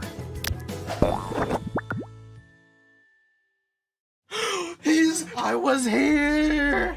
I was lost. Okay, well, hey. 8, let's go! Oh no, I think I should have just done that. Chat, I got 14. We beat it. Let's go. No, 15. Unreal. No, first try. 8 in a row, 9 in a row, baby. Let's go. Let's go. I got a little achievement thing. I honestly really enjoyed that. That was really cool. Become a Chess.com community streamer at go.chess.com/start streaming.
"30 minutes of bullet action." That's going to be adrenaline rush happening here, Robert. This has been just an absolutely beastly performance by Gukesh. He's running away with this one. For Emin, I think the next 30 minutes into the bullet is about having fun. Forgetting the scoreline, just trying to have as much fun as he can with the bullet. Yeah, it's hard to forget about the match that's been taking place, but now he knows the match is over. He's going to lose, but he can earn some more money, can play bullet against a top player. That is fun, and that's things that most players do in their free time anyway. Yeah. It's chat. It means a lot of fun for us. Super entertaining stuff. Well, Gukesh has been a favorite from the start. On paper, he is, of course, got a high rating. He's a grandmaster, Robert, and we see some stats there. And you're one who disagrees with Smarter Chess predictions. You're a rebel out there. But this one, Robert, I think Smarter Chess got it right. Well, I think he undersold Gukesh's chances and his scores because Gukesh has won 8-2 in both the 5-minute plus 1 second increment time control and the 3+1. But we're getting into the 1+1. That's when there's just craziness, chaos. 1+1 usually equals 2, but in bullet chess it equals stress and blunders and, well, a lot of fun for spectators. What blunders? This guy in front of us has barely made any blunders today. He's got a phenomenal score in both the 5+1 and the 3+1, but we know that bullet is a different animal. It's a different beast altogether. And for Emin, it's an opportunity to end on a high, to have some fun. Chat, get ready to get entertained. We've got a liftoff, and it starts with an opening that we've seen plenty of times in this match. Once again, a Carlsbad structure coming up, and we might be seeing opposite side castling. Yeah, we started a Queen's Gambit decline. The bishop slides in e5. We have seen a knight replace that bishop, and then Gukesh goes for the attack. So I wonder if Ohanyan looked at this during the break if he prepared a little bit, but instead we're seeing both players castle on the king side, so it's a quieter affair. A quieter affair, and very often the plan on this side of the board will be that you try the minority attack, and that's definitely on Gukesh's agenda. The other plan on his agenda is, on his mind, is to advance with the f-pawn, f4, f5, and it's on the board, it's coming. Yeah, f5 does allow this knight to go into g5, so you have to time it well, but he takes on c5 instead, and that leaves this weakness behind on e3. So bishop takes c5, looks very promising. Rook to e1, maybe there's a d4 move now or in the near future. Things are getting tricky. d4, I love it. You hit the knight, you hit the pawn on e3. But I think the point is that white can simply recapture and sidestep with the king. And all of white's pieces are ideally placed for the center opening up. A lot of pressure on black right now. Ohanyan continues to develop, lining up with the queen. The queen sidesteps, the bar drops. Although I have to say that that was a very natural looking move by Gukesh. All the moves played thus far have looked very reasonable to me. I'm wondering if at some point bishop takes e3 is possible, rook e3, d4. Not so much anymore, now that the bishop went to f5. But I'm looking for ideas like that, kind of to simplify, because I see way too many white pieces in black's camp.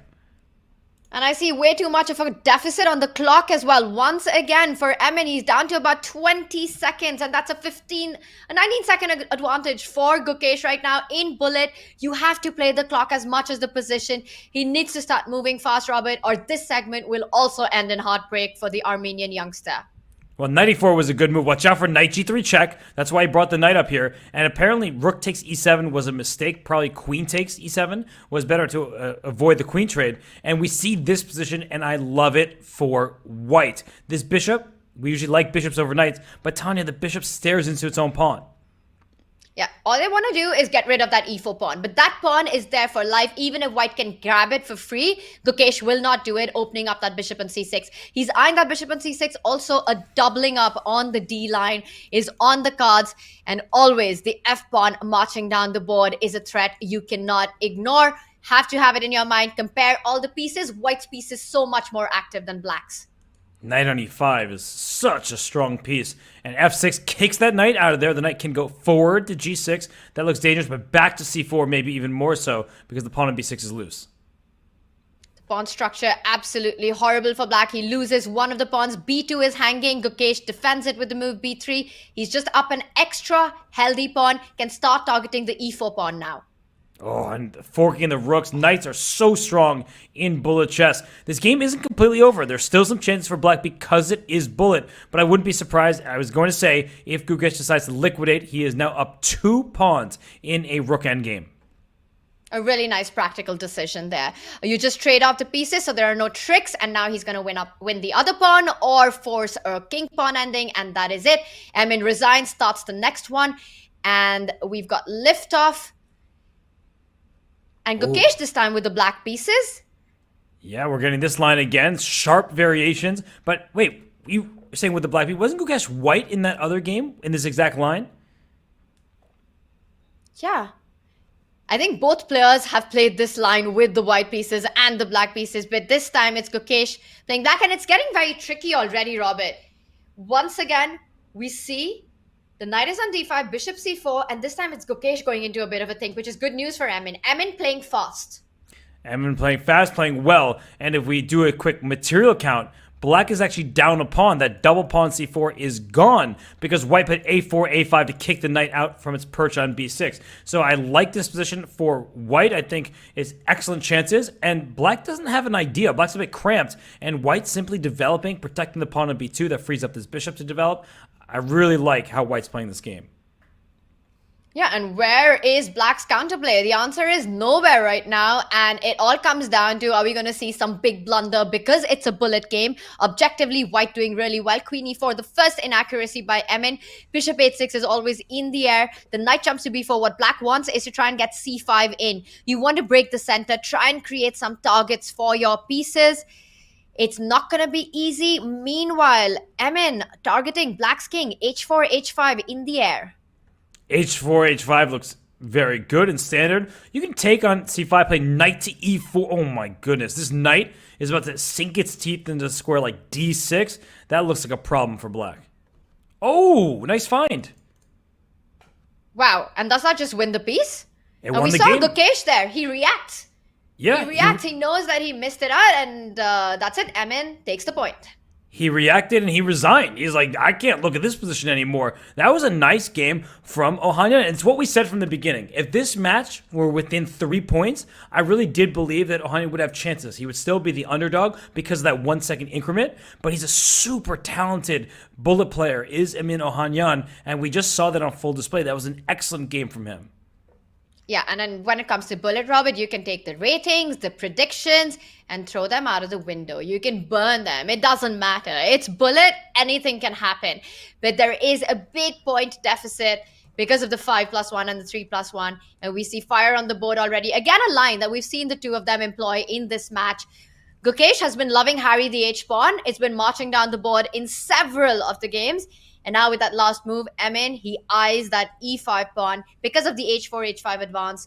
Gukesh, losing a lot of time to finish development, he sacrifices the E5 pawn.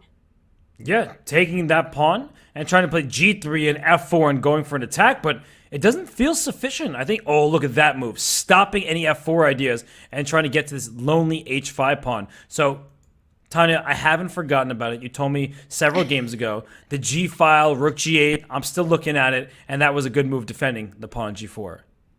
Never forget, Robert. And not only does it defend the pawn on G4, there are ideas of Rook G5 and picking up the H5 pawn at some point as well. The only problem for Emin right now is that his king is in the center. And that could always give play. The C5 pawn is a bit loose. You've got to make some decisions and precise moves here. He falls back with the queen and immediately the bar shoots up. That just shows how difficult the position is. Yeah, but up and down it goes. Rook takes d4 was the move because that queen was loose on c7. Castling queenside defends the king from the center, but also defends the queen. So rook takes d4 is no longer an option. And black is better here. I think that Amin's been playing great in bullet. Mistakes are going to happen, everybody. The bar will go up and down. It's like a seesaw or roller coaster, whatever is your fancy there. But rook to c1, apparently a mistake. Is that d-pawn just going to roll down the board?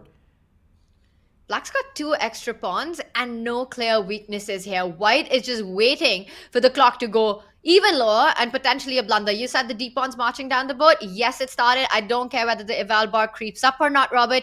d3, it does look close to winning. The queen is attacked right now, but you could go d2. Take it. Take D2. it. Take the rook and then play d2. Oof. Yeah, that looks like game over, actually. But then maybe there's rook d6 in that position, and it kind of still goes on. Yeah, the game does go on there. That's a good point. So maybe, it goes queen d7, and it's still better for black. Maybe not the best move, but still a good enough. This pawn's going to d2, whether you like it or not. Yeah, it's just a check. D2 now, Robert. Your idea, does it work? Well, he finds the right move. Emin with queen a4, d2 always in the air. He controls the d1 square, and now there's no stopping it. White's king will end up getting checkmated. Yeah, look at this. It's a scramble over here where both sides... Oh, queen b4 check was a mistake somehow. There must be an attack against the black king. Who cares? It's 2 seconds for Emin, 4 seconds for Gukesh. We can't expect a lot of shuffling around of the bar. G3, 8-7 played, and now white is completely winning. Yeah, but how? Can you go rook b7? Rook b7! Oh. I think that was rook b7 there, Robert. His mate, what just happened? That was wild. This is wild. This is bullet chess. It's bound to happen. Checkmates, misses, hits and misses, blunders and brilliancies. We're seeing all of that being played out. And with that third game, Gukesh with a 2-1 lead in the bullet. And bullet chess is never smooth, but this is the type of dynamic that I thought Emin Ohanyan would want from the beginning, where yes, he would make mistakes, but he would drag Gukesh into positions where mistakes are more likely to happen. Just really feisty positions with chances for both sides. But the control that's the word you use, and it's a great one to describe how Gukesh has played. Very controlled, very measured throughout this entire match. It always felt like he had a handle on the positions until we get to bullet when nobody has a handle in any position. And we've always said that is the best strategy for the underdog in this match format. Try to narrow down the margin with the longer time controls and then take it to bullet. It is that deep dark forest on Mikhail Tal, which is just wide enough for one of the players to come at a forest of complications, and that's exactly what you want when you want to take down a higher rated opponent. And we see this position. I like black here, Robert. Simply comparing the pawn structures, it feels like Gukesh is out of the opening without too much trouble. That bishop on g3 kind of hitting against a brick wall, which is his own pawns. No problem for black. And on the clock as well, Gukesh up. Yeah, the one thing that I would say black needs to be careful about is this d file and the king on g8.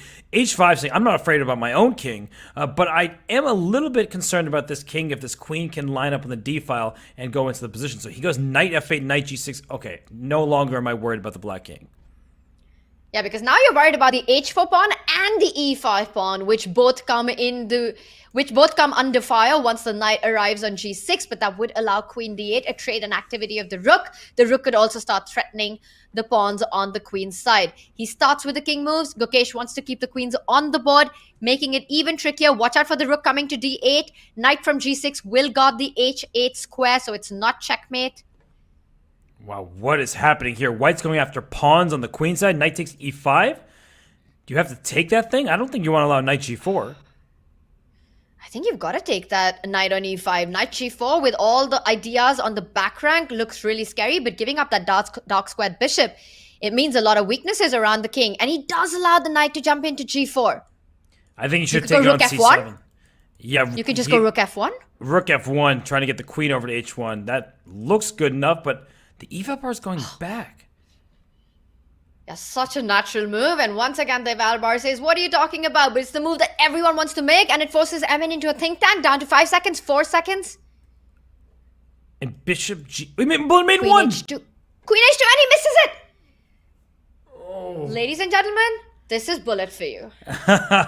It really is, and that was a scramble, and he was putting up good defense. In fact, the eval bar was suggesting that he was right back in the game, but then you blunder checkmate and won, and the game is over. So we see, look at this line in the Slav.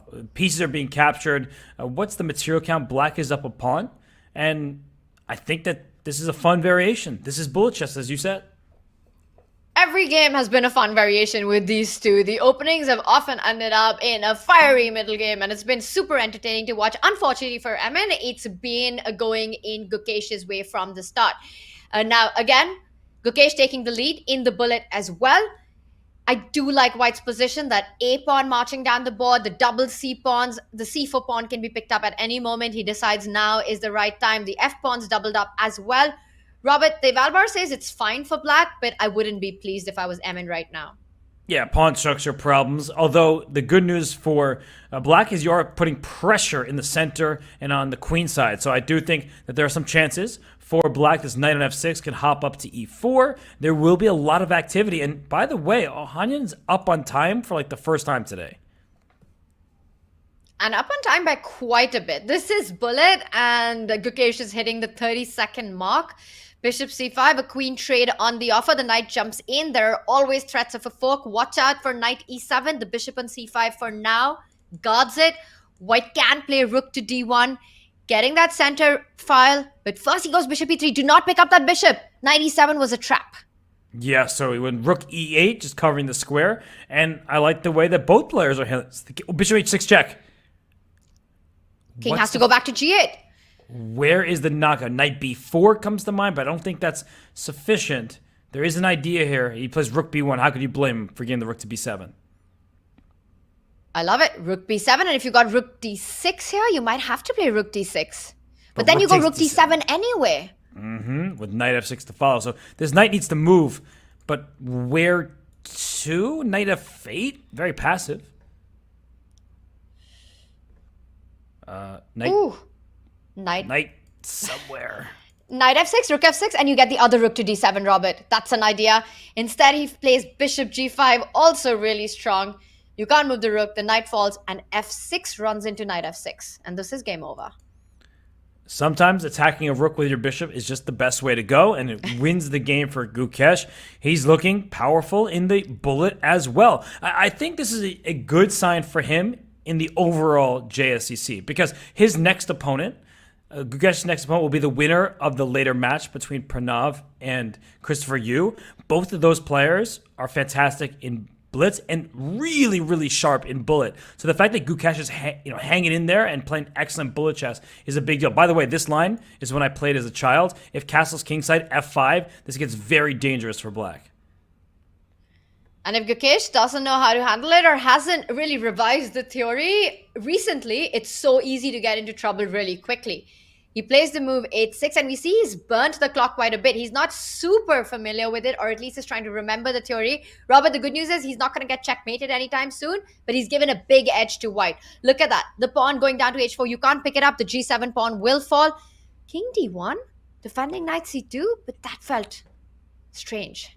Yeah, king d1 was, I guess, maybe a move slow, but now he's stealing the g5 pawn. But look at that. Black was able to castle. So king d1, I think you were supposed to give up material. We usually don't have time to analyze in bullet, but I'm going to do it. I'm sorry, everybody. Let's look at that variation, because I'm pretty sure, if my memory serves me correctly from my childhood, that a move like rook h3, and then you give up this rook in the corner and just go after the black king.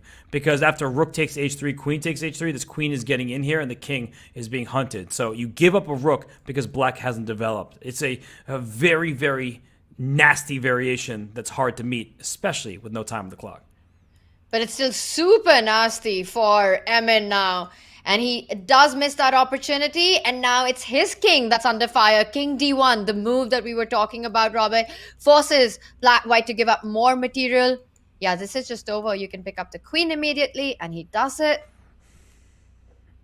And he resigns. So Gukesh with another win. He is on fire today. Just unstoppable. He's a favorite on paper, a big, big favorite, and he shows why he lives up to it in big style, taking the match in each and every segment with a dominating performance. And now with the white pieces and just 12 and a half minutes remaining for the rest of the match. There's no coming back for it, but for Emin, it's just about trying to get a couple of wins in if he can as a silver lining. Yeah, want to score a few important wins. You want to earn yourself a little bit more cash, and you just want to feel better about how the match has gone because it's been as one-sided as it gets, 21-5 in Gukesh's favor. But look at how combative the chess has been. Look at this game here, Tanya. This knight goes up to f5. Can black just play d4? We saw a variation similar to this where black had these pawns. I mean, they seem to like these lines. Yeah, very energetic play by both these players. They haven't backed down. Fearless chess, regardless of the scoreline.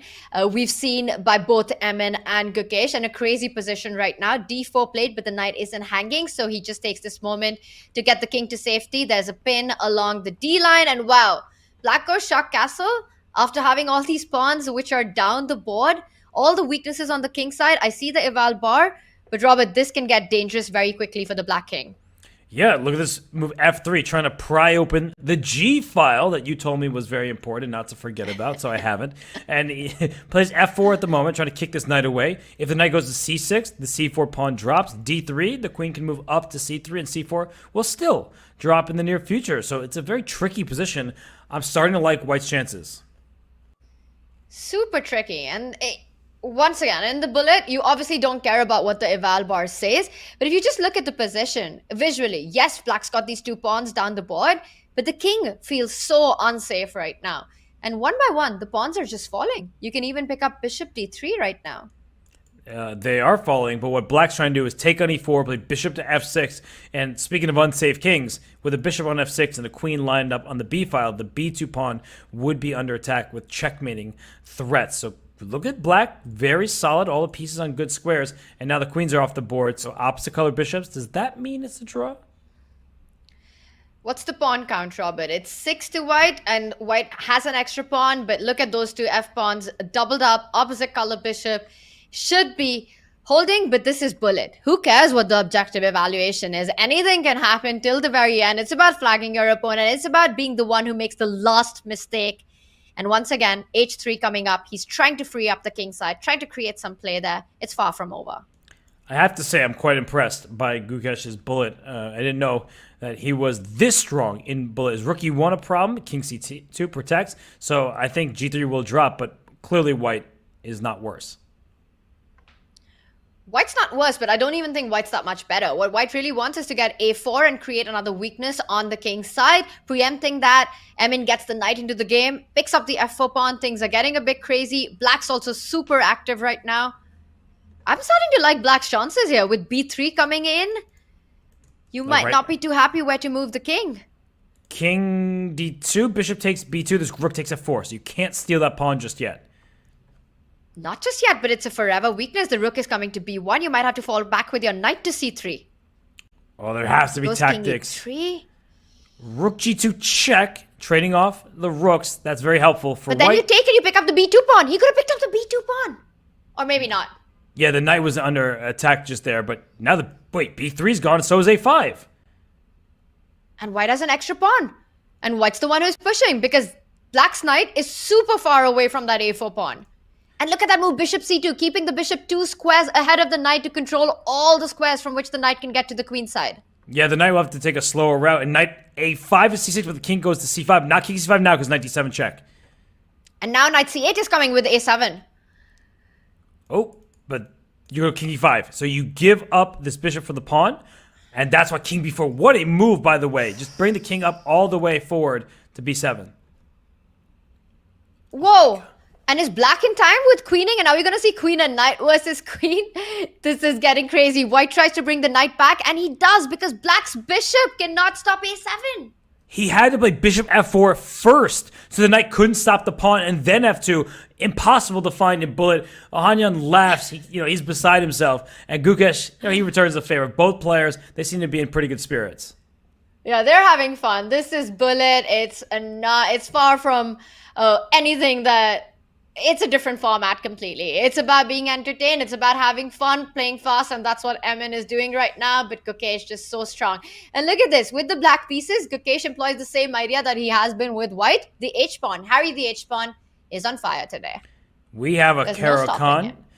They say in the Queen's game at all pawns, no hope. But when I look at Gukesh play, I see a lot of pawns, and I also see a lot of hope. This person, he's one of the hopes of Indian chess. And Tanya, as a compatriot of his, how much does India pay attention to matches like this? Because I know chess-based India, they're always covering and commentating. Hello, if you're watching or you see this later. Hi, everybody. But also, I believe the media often picks up on these matches and they cover them as well. Yeah, absolutely. It's a big deal for the Indian chess fans as well as the Indian community. These matches are big ones. We've seen Nihal win it. We've seen Arjun win it and then go on to have those were the breakout performances and then go on to shine on the big stage. So there's a lot of interest. And I think for India, they're all hoping that Gukesh does win it, go on to play the Speed Chess Championship. And I'm sure the fans are super happy to see the way he's handled his first match. And look at that. A sacrifice on h3. What's going on here? Rook e8? Can you just go queen g... No, you can't go queen g4. You have to pick up the rook, but then you can go pick up the bishop on h3.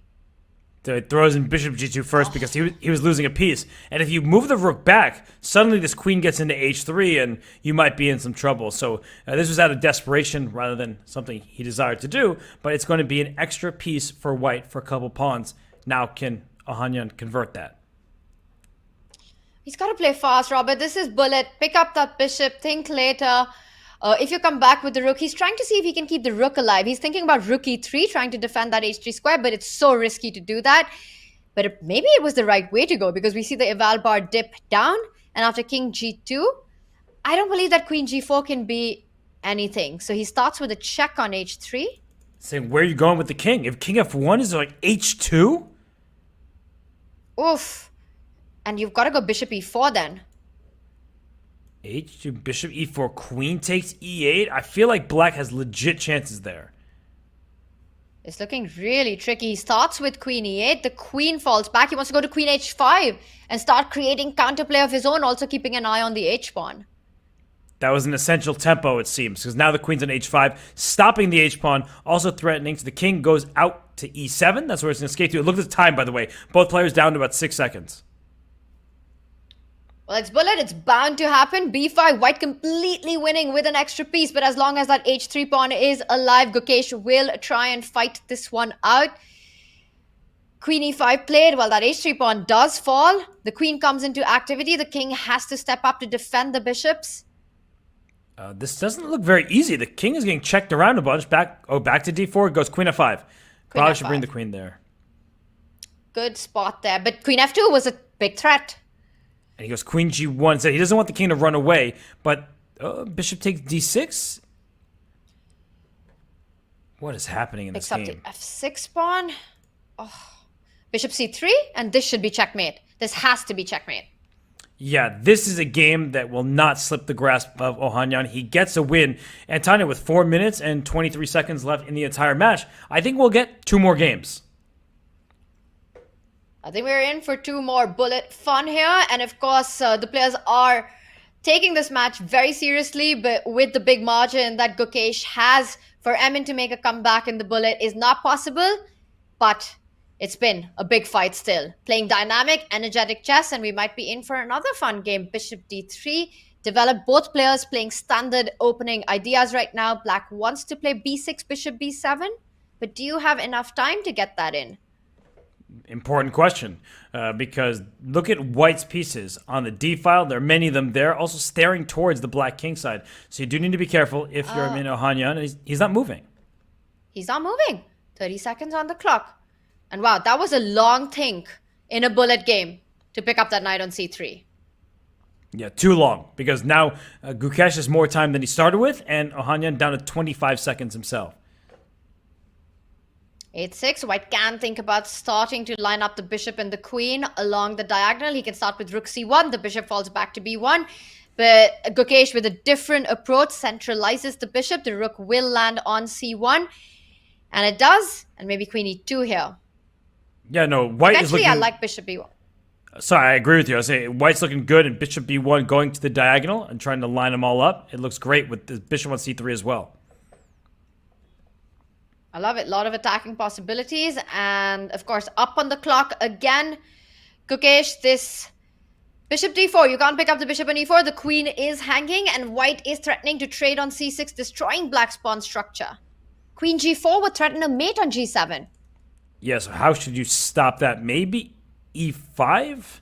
Not really a move you want to play, but there's a lot of tension going on between the pieces. e5? Yeah, it's such a committal move, Robert. So many weaknesses along the light squares, but it might be the choice to go for. Instead, he defends with the bishop. Now the c6 pawn is weak, and this is one of those very pleasant positions for White to play. Yeah, you're playing without any risk whatsoever. If your opponent plays perfectly, he'll make a draw. But if he makes any sort of mistake, pushes a pawn too soon, the pawns get weak, and maybe White can pick them off. Rook defends the c6 pawn. And it's all about, can White find a breakthrough here? Very pleasant position, but what's next? He stops any activity on the queen side with that a3 move. The bishop on d4 nicely placed. It's being destabilized now. But I like what Ohanyan has done. He's taken control of the only open file in the position, doubling up on the d-line. Yeah, it looks good, but if the queens come off the board, suddenly White is going to be very happy. The a4 pawn can be best defended by the queen that's situated on b5, but if these queens come off the board, then there's going to be a problem on the a4 square.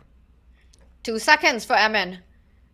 I don't think the problem is the board, Robert, right now. The problem is the clock, but look at it. He's going for White's king. He's trying to double up and threaten some sacrifices on g3. And queen needs to get up to d4 somehow. If that queen presses forward, Black's king is in trouble. But Black's queen taking control of all those central squares. Also, if Black trades the queens, then the d3 pawn falls. So queen d4 is a possibility. Any endgame will be winning for White, and I think he missed that opportunity before Black got the bishop to c5. Yeah, queen d4 was nice. Queen takes d3 didn't work because the g3 pawn would have been loose, but instead, whoa, is king d1, queen b3 check. Queen comes back to e6, borderline pre-moved. Tricky. This pawn on d3 is so strong. So strong. It's coming to d2 as well. The only thing is that Black's king is really weak, and queen d4 is always in the air. Never trade queens here, because then White is completely winning. But Robert, maybe it's too late. Maybe White is anyway winning because the king picks up the d3 pawn. Queen takes f1. He puts the queen on the hanging square, and Gukesh takes it. There's 18 seconds left, which means we get one final game, Tanya. I mean, Gukesh, he ran away with this match early, and he continues to score points. And look at that scoreline. 8-2, 8-2, and a potential 8-2 coming up in the bullet as well. What is this again? The 3 minor pieces for the queen. This was really good for black, I thought, but perhaps Ohanyan looked at it a bit, and so he's happy to repeat the line. Although the more I look at this position, I don't see how anyone could be happy to have the white pieces in this one. Yeah, and Gukesh continues to play fast, as does Emin, but it's too little too late. The position itself is imbalanced.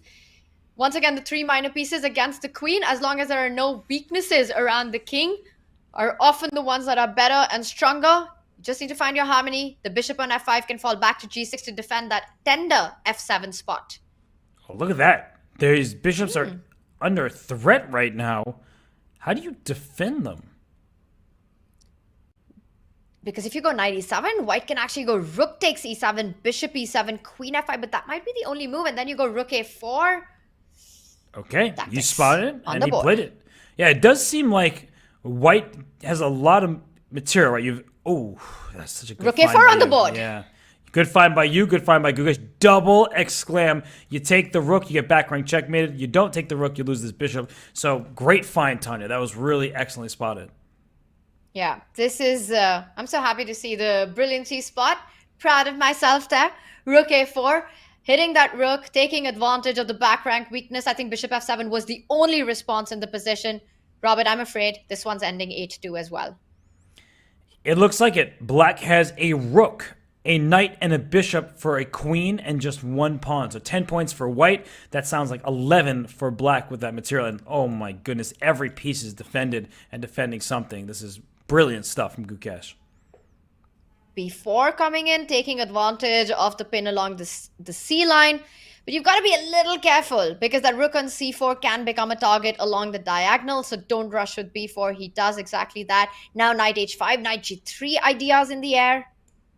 Yeah, this rook on e5 defends the bishop, so there's no sacrifices and no threats against it on e7. And plenty of time for good. I would think of rook c4 to c6 and then rook to e6. I'll just double my rooks. Oof. King g6. Interesting choice there by Gukesh, walking into a check. And g5. Wait, did he just hang the pawn? And there's got to be Rook a mate. f4. Yeah, and then you go rook f1, bishop g1, bishop f2, bishop g3. Oh, You've knight got to to stop e4. that. Just power play there. He resigned. And they're starting a new game, but I don't think it's going to count because the match clock has elapsed completely. Gukesh is our winner in the first Junior Speed Chess Championship quarterfinal. And with that dominating performance, Gukesh advances to the semifinals. It is the end of the road for Emin Ohanyan. He was brave today, but just facing the monstrous Gukesh, who was so in form, taking it 8-2 in each of the segments. It's been an all-out Gukesh show today. 8-2, 8-2, 8-2. So yesterday, the 0.9 finish for Itirizaga. Today, 8-2. That's the number that you need to remember. 24-6 overall. Tanya, you don't see matches this lopsided very often.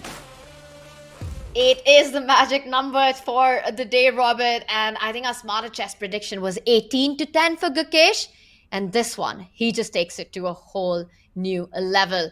And with that win, Gukesh goes on to the semifinals. He will be playing against the winner of the next match that's coming up. And that's going to be a big, big fight.